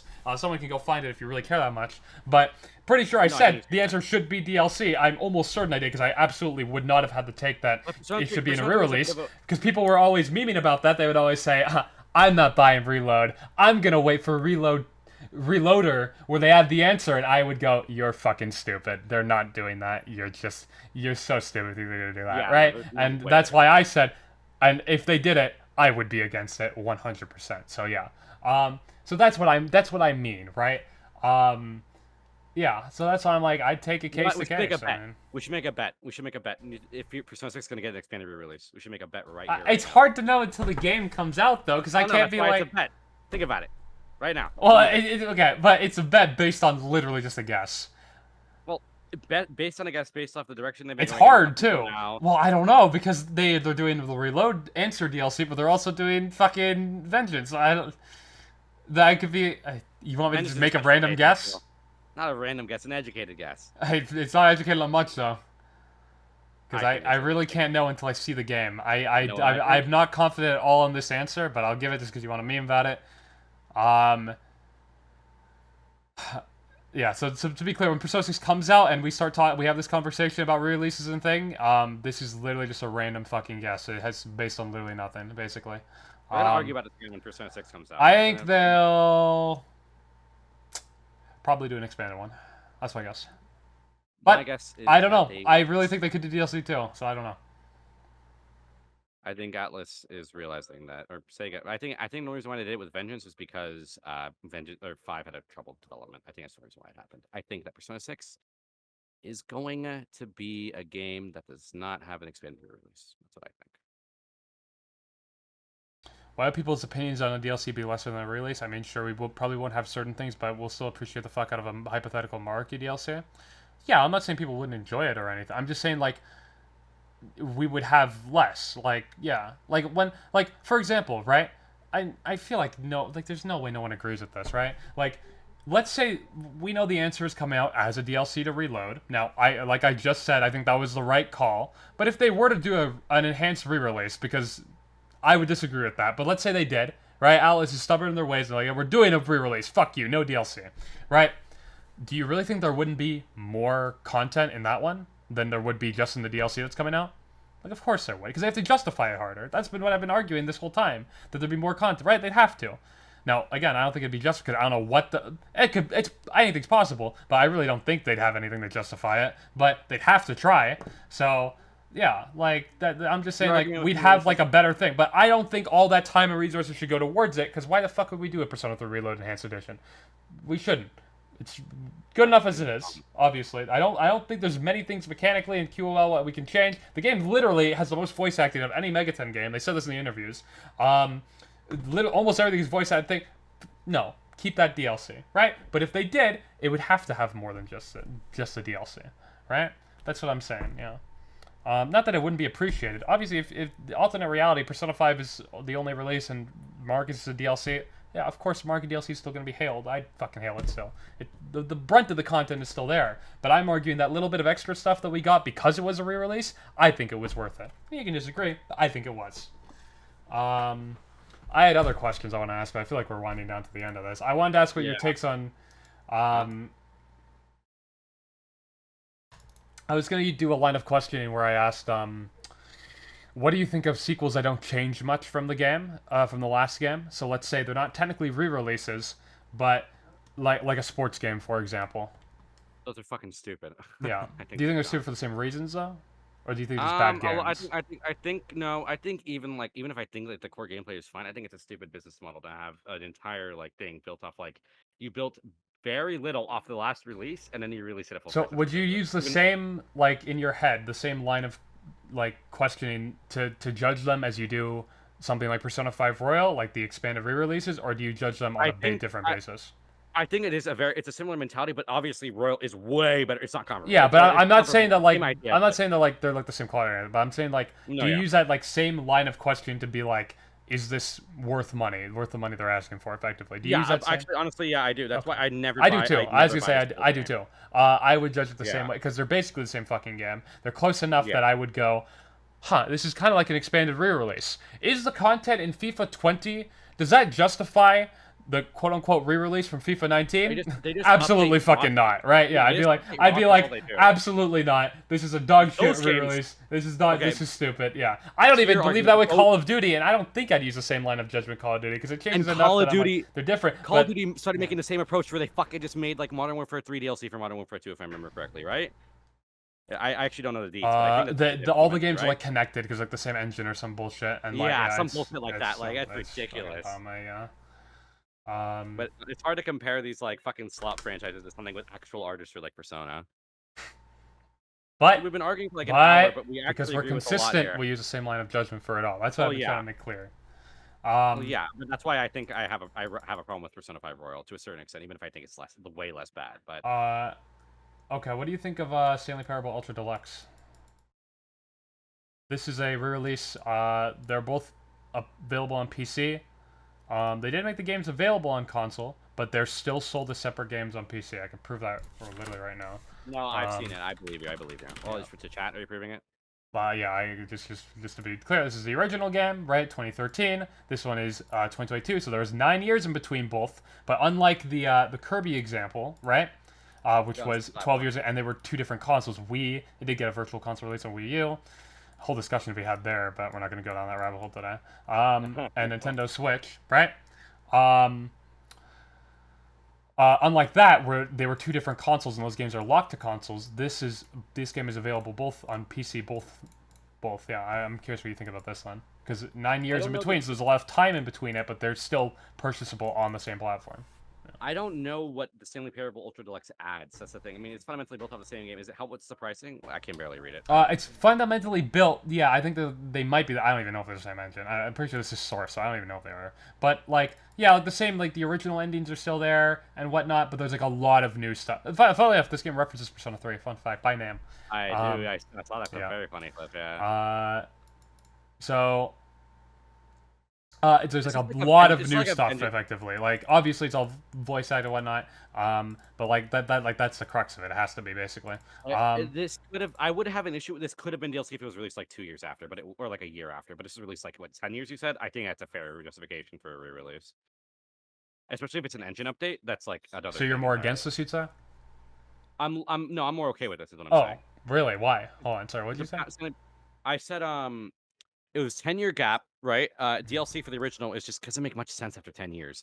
If it's an engine update, like you implied, you said the original was sourced. I don't actually know. If an engine update, that does affect my opinion. Because an engine update literally can't be done to. I think it. I don't fucking know.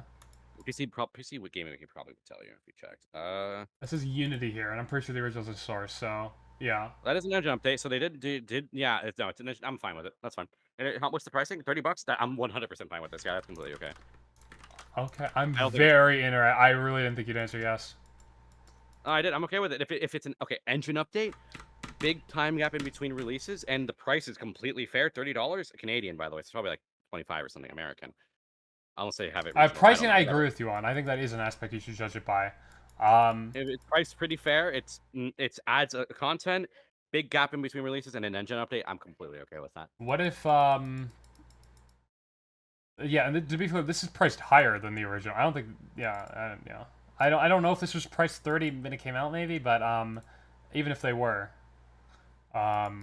Okay, I didn't think you'd answer yet, because when I brought up the time argument, I thought you hinged pretty hard on it being two different consoles. I said, why are we Yeah. okay with Kirby? Because it's Yeah. 10 years in between. No, that's I'll acknowledge I'm backpedaling a bit here. This I consider this a bit different just because mainly because the engine update is a big factor. The price being fair is also a big factor. Honestly, I'd probably be more okay with Royal if it was like $40. I probably wouldn't have even had this argument. If Royal was $40, Well, I agree with you to it's some a lot. extent. If you don't think the content is worth the price, then fair enough. I think Well, no, I would I disagree the because I content. think Persona 5 Royal was worth 60, and I think Persona 5 was also worth 60. But Well, I that's think a different. people- Like I encourage people to judge the re-release price being one of the factors. Well, the thing is, it's not even that I don't think Persona 5 Royal is. I think it's tough to justify 60 for a game that already has a version that's just slightly worse already out. You know, I don't think the issue with Royal is like, see, this is $30. It's and this. I think there was more changes from this than there was Royal. I think is that okay to say? I don't know the difference, but from what I'm hearing already, engine update and you're saying it has content and 10-year More gap. changes maybe, but I don't know if there's a more substantial piece of content than the Monarchy arc anywhere in his. Even if you were to take all the new content and put it together, I don't know. From an artistry standpoint, but then we have to really get into agree, discussion. I think you should base it by percentage because this is a smaller scope of a game. That's why it's also cheaper. I think it should be compared to the original price of the original game because like this game was never going to retail for 60. It's a fucking it's a smaller scope game. It's an indie game. Yeah. True. So what should you? But it's not. It's like a little bit. What? How much did the Stanley Parable cost when it came out? That's the question, right? Don't know, but we can just judge it by its prices right now. The original is $20, $10 on sale. Goes on sale more. $30 is this one. Feels harder to judge when it's not a full price like $60 game. For me at least. I don't know. I'm okay with it because. Well, I don't. I honestly, think the pricing should be compared to the original game's price. Yeah, that's a good point. I do generally agree with that, and it's more expensive than the original, but. When we're comparing releases, anyways. Yeah. Yeah. Like you could argue, well, then why do I have a problem with Royal? Because it was actually the same price, same time. But I guess I really have a problem. But it's such a big time. I would even argue against that. I could say someone could say, well, the original's cheaper now, so why should I buy this over the original? And then you'd have to go, well, because of market, because of the voice item, because yeah. You could justify that. Some added content over the original. See, it's different when you're. I'm looking at this as someone who never played the original Stanley Parable, right? I never played the original. I never had to like spend even if it is cheaper. I never spent the money, so I can fundamentally look at it differently. But like for P5, spending $60 and then you have to spend $60 again, that just feels scummy, right? Especially when it's only two-year gap. It might feel scummy, but I've been arguing against the feelings aspect. Yeah, but feeling okay. You have to acknowledge that the way it feels is for. I understand a lot of people on the internet argue because it feels fucked up, and you know what? If that's what it is, then yeah, it. If I'm gonna tap into my emotional side, all right, my dark, blackened heart. You don't feel anything. Maybe it does feel scummy to me, but when I start thinking about it and I start using like the logic of it, I'm like, oh, I get why they do it. So I'm just gonna base it off whether I think it's worth it, and I do think it's worth it. Yeah. Well, I think if there was no alternative, I think it's time for. I understand. A majority of people guide themselves through this world by feel. I get that. Okay, that's why elections are the way they are. It's why everything. I get it. That's why politicians appeal to emotion rather than logic, even though that doesn't seem like it makes any sense in politics. It makes it fucked up. I get it. I understand. I get it. But I'm arguing for what is consistent, what is thing. Yeah, and I'm like. I'm arguing for. Yeah. I think another approach could be just as good and benefit more people with the cheaper price. I think in a reality where DLC didn't exist, re-releases would be just fine, but in the current world we live in, it's just kind of weird that we still do them. That's what I think. Okay. But I think this is an agree to disagree situation, right? Well, I think a lot of people agree with you. In fact, I just thought about it for a second. One, my Switch Pro is a little rigged because I forgot I have subscriber votes over 3. And in general, my chat's probably going to be a little disposition to agree with me more than you. So, yeah, to be honest with you, I would like it is still either way probably close to 50-50. Yeah. I want you to know though, when I might upload this to YouTube. This is a good discussion. Yeah, I hope you know everyone's gonna strawman the fuck out of every position we just made. That's how the internet is. Face, you know, I'm gonna have to deal with comments that are like, Screen just thinks all this because he's an Atlus slave.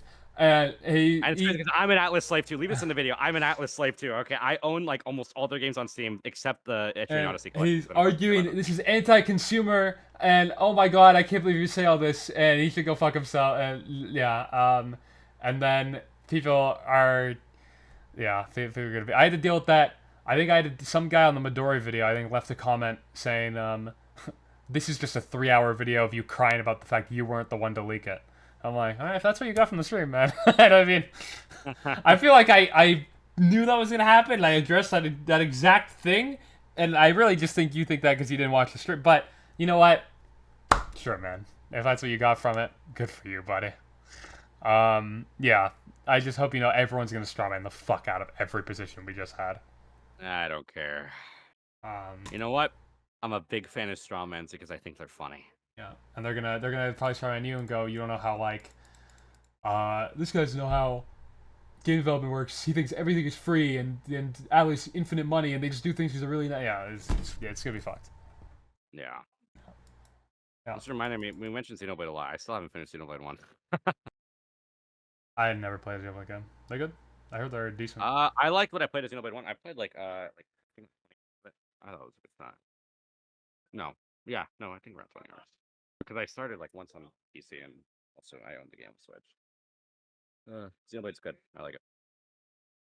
You should finish that survey and play the thing that you promised you would, like Yeah, I feel like I've stalled really hard. I feel like people are gonna be a little mauled.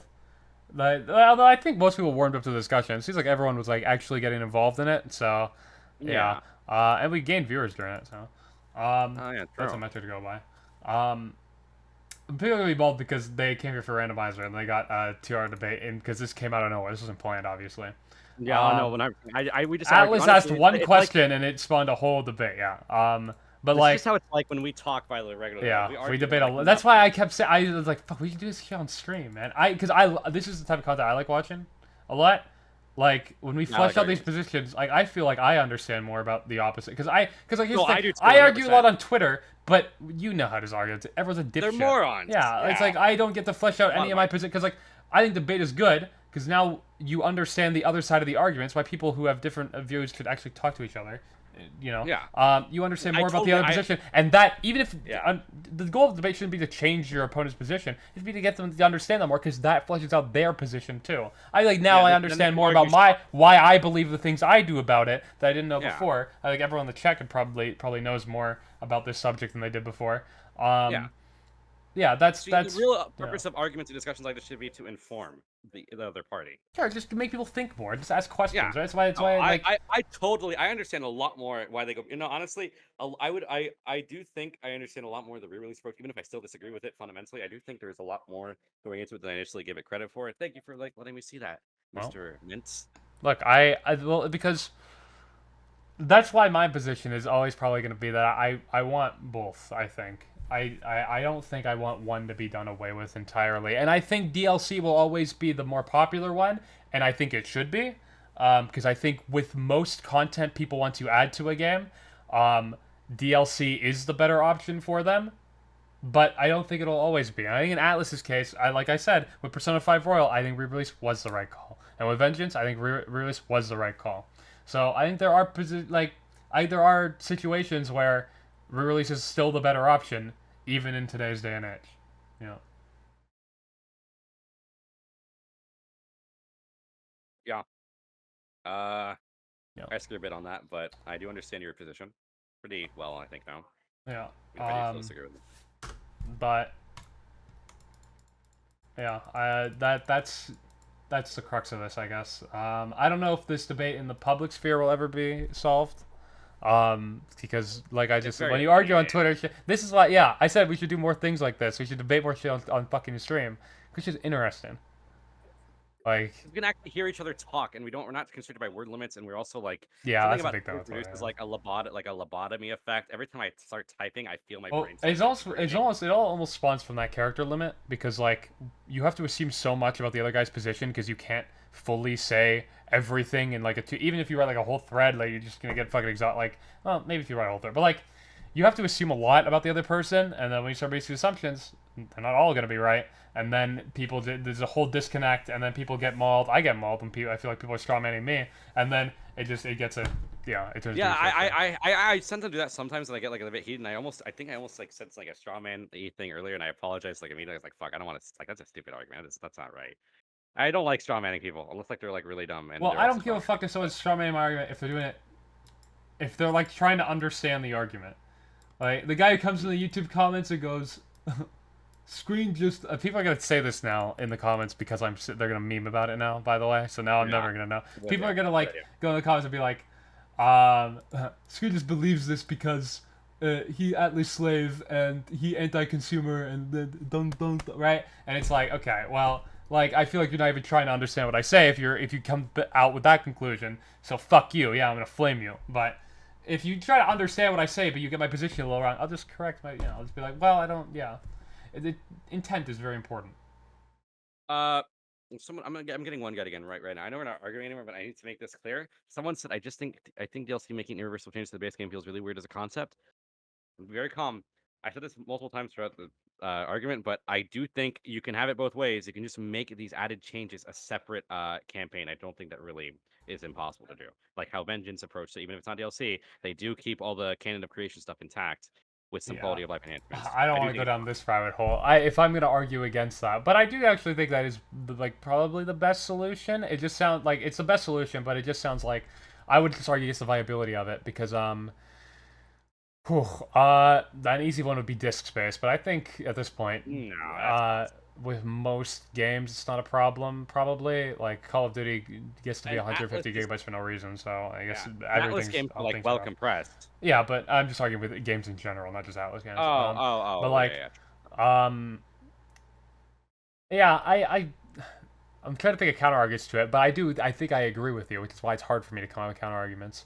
I think I do agree that would be the best opportunity. I would just still come back to the fact that when a DLC is being made, it's different budget wise, it's different. The profit's gonna make, and that's why you still wouldn't get the same level of content. I think.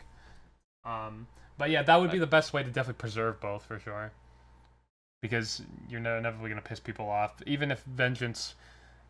And people are pissed off SMT5 Vanilla is being delisted at all, even though Vengeance totally keeps its original story. Just because they shouldn't have delisted it.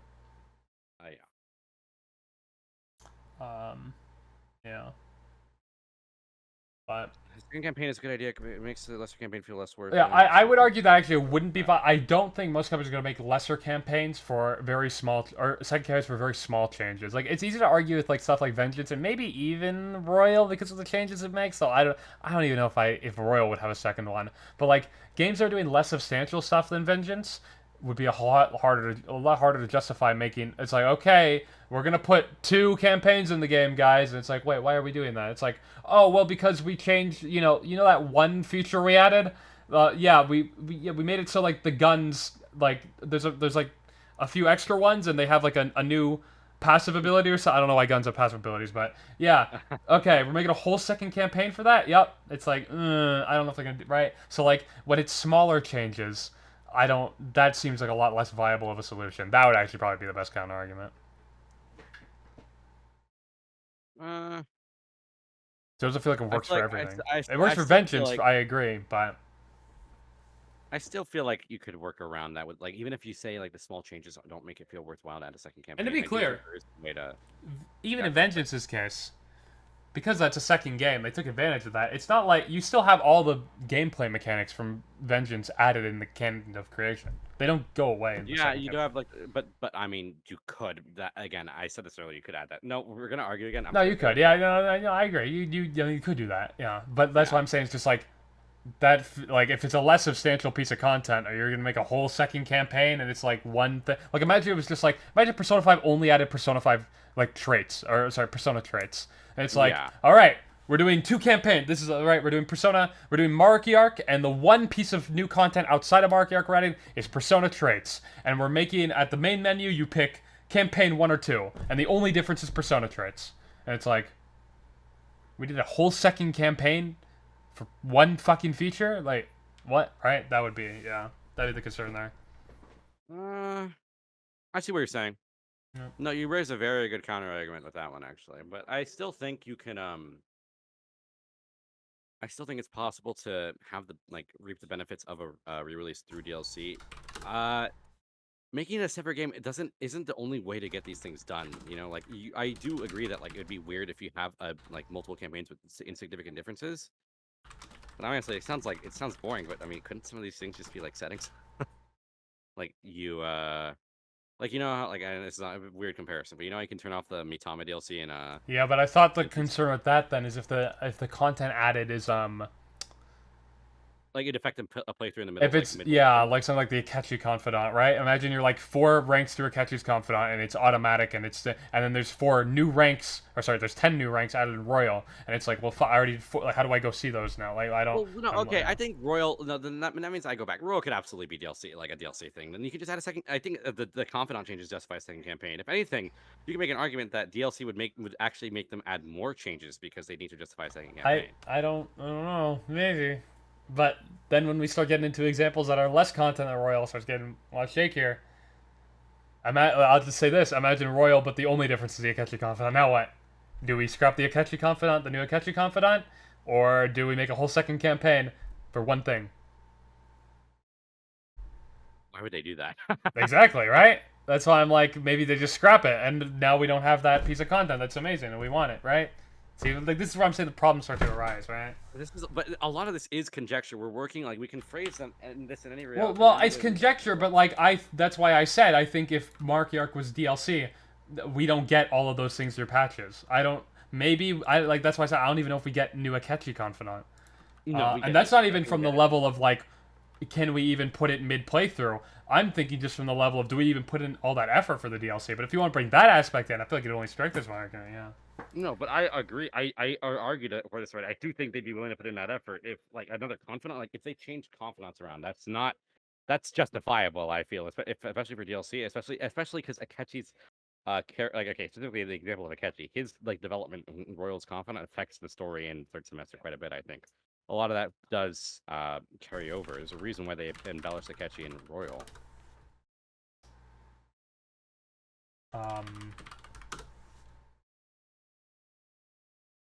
Well, he getting hungry as fucking fucking tired as shit. Yeah, But I am. Yeah. Do you want me to adjust what you just said? yeah, go ahead. I don't care. Just reset one more time. What I said was, I think Akechi is a bad example because I don't think they would get rid of Akechi, even if like you say it's annoying to have a second campaign for these kind of things, which I do agree to a certain extent. It's probably inconvenient. It's still possible though. Getting rid of Akechi would be kind of bad if you're going to put the third semester in particular Akechi. Because I agree. That's why it's a kind of fuck scenario at that point. I don't think they would do it at all because it like is a development. It kind of helps third semester quite a bit. I feel. Yeah, but what's the point? That's why I said. I'm saying I think they would still find a way to make like you say like it's not. I still think they could do a second campaign with Akechi Confidant and a bunch of role enhancements. Oh, so you think they would do the second campaign? I don't think they would I for something that if it was just the Akechi Confidant added and then the third semester, I don't think they'd do a second campaign. That also adds Maruki. You can make it. That also adds the dungeon enhancement. Oh, you know what? Ah, fuck. You know what? A lot of people bitch about Strange Journey Redux because they just force the new content like down your throat, even if you don't like it. The new girl and the fucking new dungeon. Like you know, a toggle for these kind of things, like a campaign would actually like Strange Journey Redux is a example of a release that people don't like, which in Royal's one that people do like. Well, that's why I said, right, you have to judge it based on is the content justified. In that case, a lot of people don't think it is, so that's why I'm like, yeah, okay, I'll argue on that lens then. But again, my whole argument here is not against. Obviously, I like people are gonna think I'm like. Fuck, I don't care. My position, to be clear, was never that all re-releases are always good. Obviously, no, they're shit re-releases. Obviously, if you think right? Royal Yeah.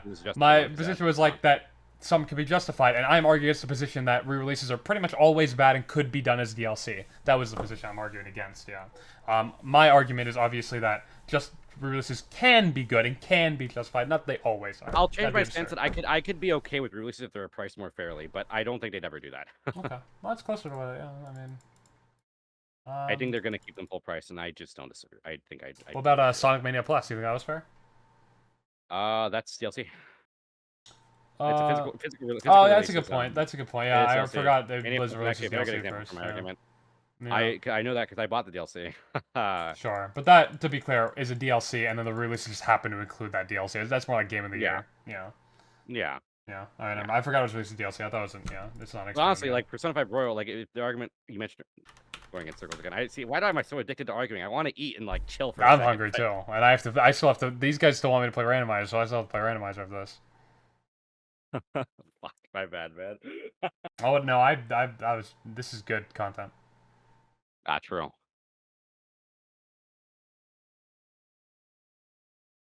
Are you not gonna argue anything? You good? I think we are going in circles here, and while I do understand Okay. more about your point, Okay. I do understand significantly more about your point, and I'm willing to acquiesce that re-releases are not 100% time of the bad, especially if they're priced fairly. But I'd still argue largely against them in favor of DLC and updates, especially in the current era. That's what I. Okay. That's my closing statement, if you will. Okay. Well, my closing set pretty much already said it, but yeah, I think releases can be justified. I think there's a lot of benefits to it that can't be achieved via DLC. And I think both should coexist in the ecosystem rather than we should move towards one. The DLC method, or the DLC, yeah, fuck it, method. The DLC method can probably apply to most games and what they're trying to add to their game, but I don't think it'll apply to all. And I think releases can be better in some scenarios for some games and what they're trying to do, yeah. Can you do one final poll for the conclusion? I want to see if anyone's changed their perspective. What do I make the poll? Like, where we are now. Did your position change? I would think most people are going to say no. I don't know if... I think people are going to understand the other side of the argument more. I don't think people's positions are going to change. Yeah, that's what but then I can't ask the question, do you understand more? Because everyone's going to say yes. Did your position change because of this debate? The answer's probably going to be majority no. But to be clear, that's not the goal of a debate. People always go in, they're going, you can't change anyone's mind. Well, the point of a debate isn't necessarily to change people's minds. Just get them to understand where you're coming from. Yeah. You want what the big problem with politics is? One for yes, two for no. The big problem with politics is people don't even view people on the other side as like human. They don't even try to understand their arguments. They don't even like find them like to be like on the same playing field as them at that point. And it's like, this is fucked. Yeah. We need to bring Eric on next time to moderate. I think he would have been really good, I think. Yeah, it would have kept our positions in check, keep us consistent. Yeah.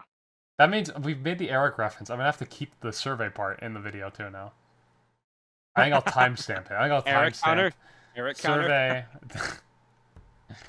And some people are saying yes, actually. Some people I'd be curious as to what side they changed to.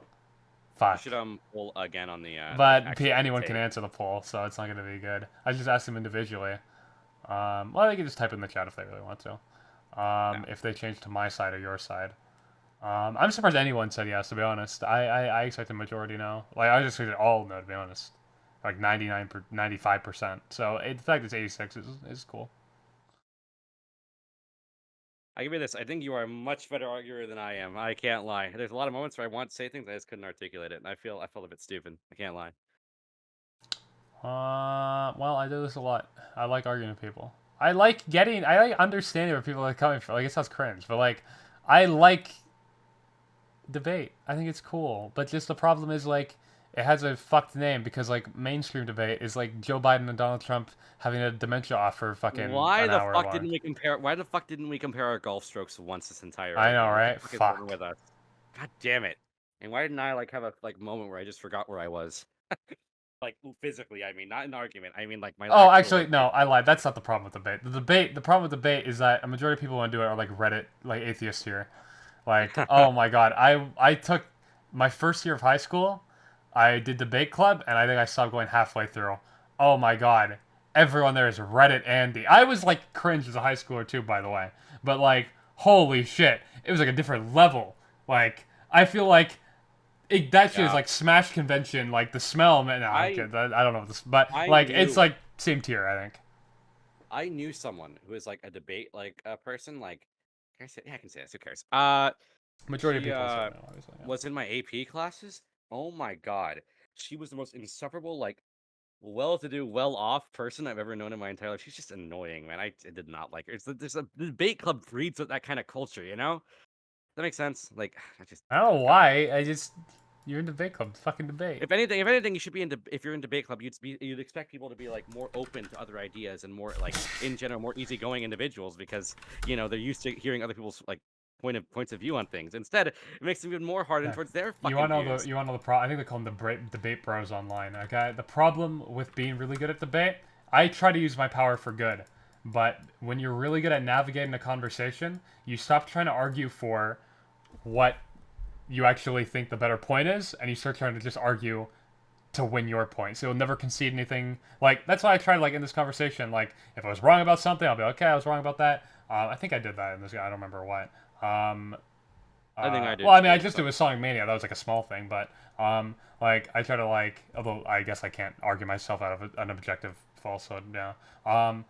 Like I try to concede when I do. I try to like be like it's a good point or whatever. But like when you're really good at doing it, you could just like if you're just really good at navigating a conversation, you could just totally spearhead and just always try to make your side right and totally disregard this and just like yeah, it can be really it's a bad trap to fall into. So. Chat, before you decide who you agree with, look at this leaked message that was posted online by an anonymous user on Twitter.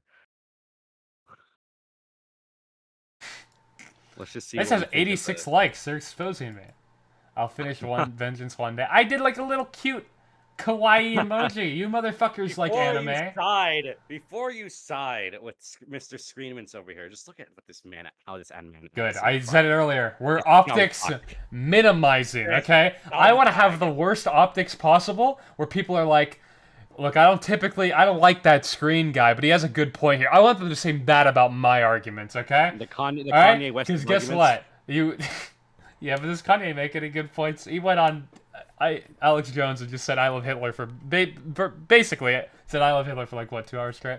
I want people to be like, I don't like that screen guy. He's fucked up. That guy's pedophile, rapist, murderer, whatever, right? But he has a good point here, all right? Because good optics shouldn't matter, and they do. Okay, I understand Joe Biden was sleepy in his debate. He's Sleepy Joe, all right?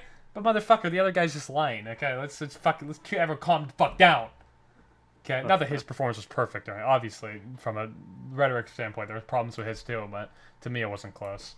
Point is, all right, my optics shouldn't matter. Okay, I could be a disgusting human being. You should still take my arguments for what they are. Okay. Have we never argued? Optics Sorry, minimizing. like I was just thinking about it when we mentioned arguments, like discussions. Have we never argued about the monarchy, like reality on stream before? No, I had a discussion. It's on my VOD channel. We talked about it in the chat. I talked about chat. Like I think I was doing my P5R 100% playthrough. Yeah, and I was in that stream. I think I was watching it. Yeah, so I think in a way you kind of like proxy through the chat. But fuck, where was it? This is probably somewhat older at this point. Yeah, this one. Plus a discussion on markets. Here, if we argue for like when I have this thing up, for some reason somebody's brought up in chat. I just paused the game and for like from 4:13 all the way to 4:50, we just talked about the market's reality for like 40 minutes.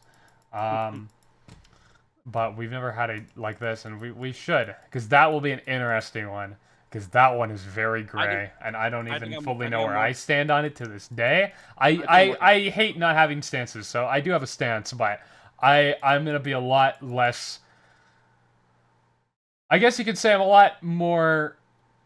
I'm a lot less confident in that stance than I am this one, because that one's a much harder one. I think that is a really good moral dilemma in P5R. Personally, I think the best I've seen in a piece of media, because I really do understand both sides of the argument for that one. I really do. I like to think I'm very consistent, and especially ethics, and especially when it comes to argument about them. So I think I'm more confident in the market discussion. I think I could argue something pretty fierce for that one. That's what I think, though. We've argued about it before. Like, by the way, no bullshit. We just argued about it like several times actually. It's like comes. Yeah, I feel like we never got too in depth though. That's true. I don't even know how much we disagree on, because I'm not. My stance is not as hard on that. It's because it's hard. I don't know. I'm not as it's really difficult, that one. That's a really difficult conversation. Like I feel like if we get actual philosophers, this will be a hard conversation.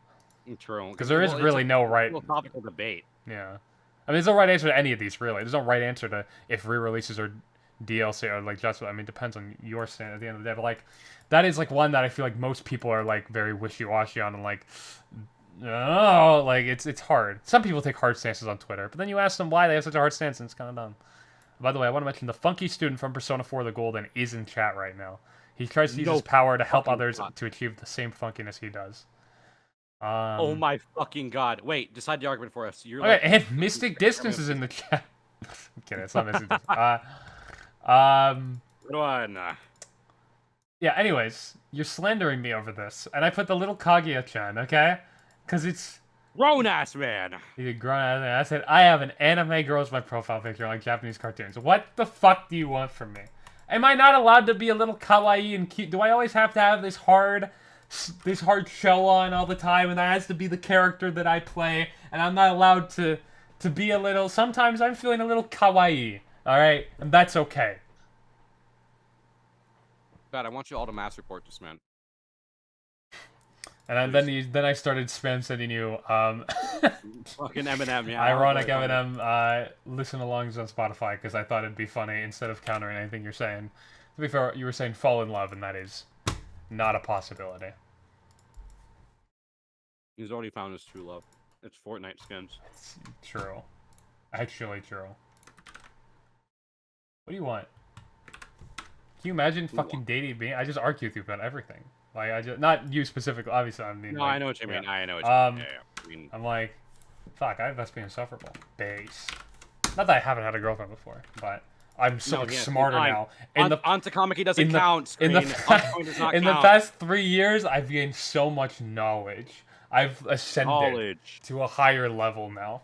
That guy from 3 years ago who was making Vanilla vs. Royal Part 1, he was a fucking cuck, okay? This guy is so much smarter and better and based. How long have you been stalling out in this fucking... I think that conversation was 3 hours. I think the first hour was this thing, which we'll finish at this point because we're 88% through, apparently.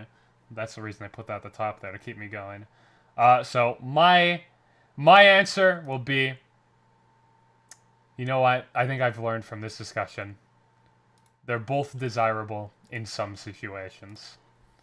Okay. Holy king of the fence city. Let's fucking go. Let's fucking go. See, you'd love neutral path and we're not finishing this survey. We're not finishing this survey. We're not finishing this. That's crazy. That's actually nuts. Oh my god. That's crazy. I'll do it off stream, and I'll make sure I keep talking about my buddy Eric. Fuck that. Yeah. Okay. Well.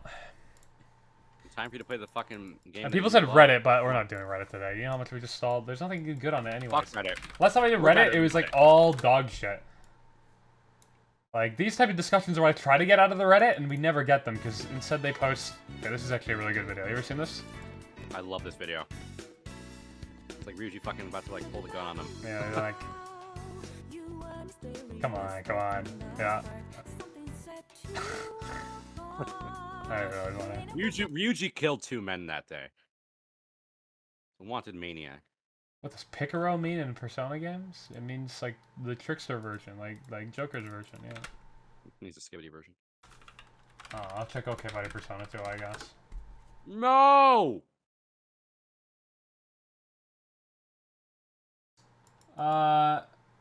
Okay, like, I don't, so this is why we don't go on Reddit. Interesting. Stay in the box. No! Stay in the box. No! That's real as fuck. Get out of my... That is very funny. You want to argue the Oh boy. What? Yeah, gotcha. Fuck.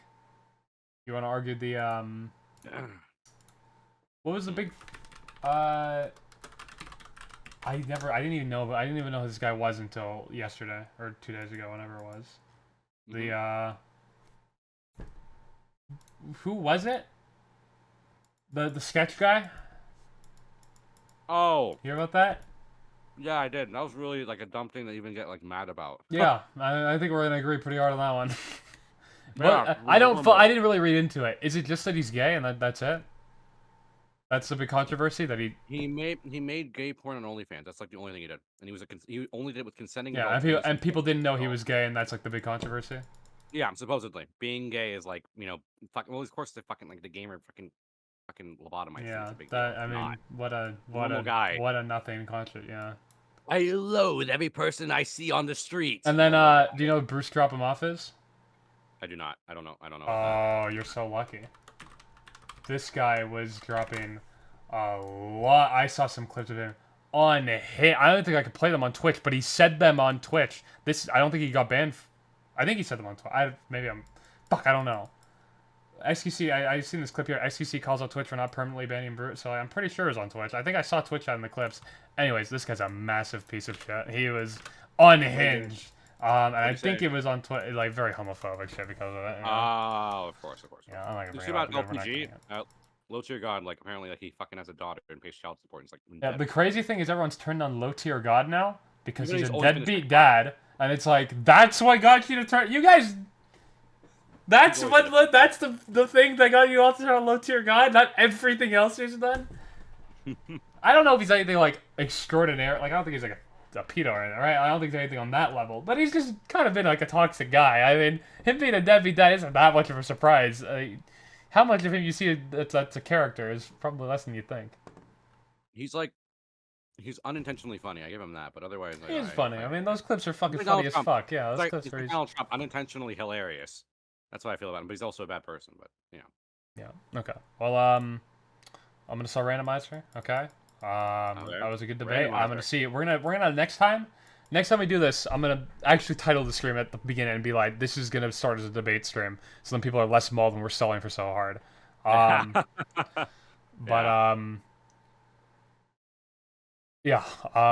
So I'll see you. See you next time. We're gonna debate something. Maybe next time we'll do Market debate. That'd be fun. that'd be fun. But that one's gonna be hard because we're not gonna come to like much of a conclusion. I know we're probably gonna be.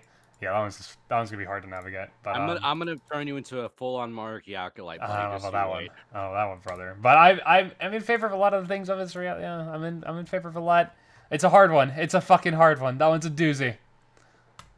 What's the market debate? If his reality is justified or not effectively, or like the nuances around that, really. Yeah. Shout out my buddy Eric. Okay. I'll see you later. Next time we'll debate market. Okay, and I'll see you when you buy Persona 3 Reloader 2. Okay. Yep. Yeah. Peace. All right. See ya. See, he said it. He's gonna buy Persona 3 Reload Enhanced Edition. I win. I won the Absolute Cinema.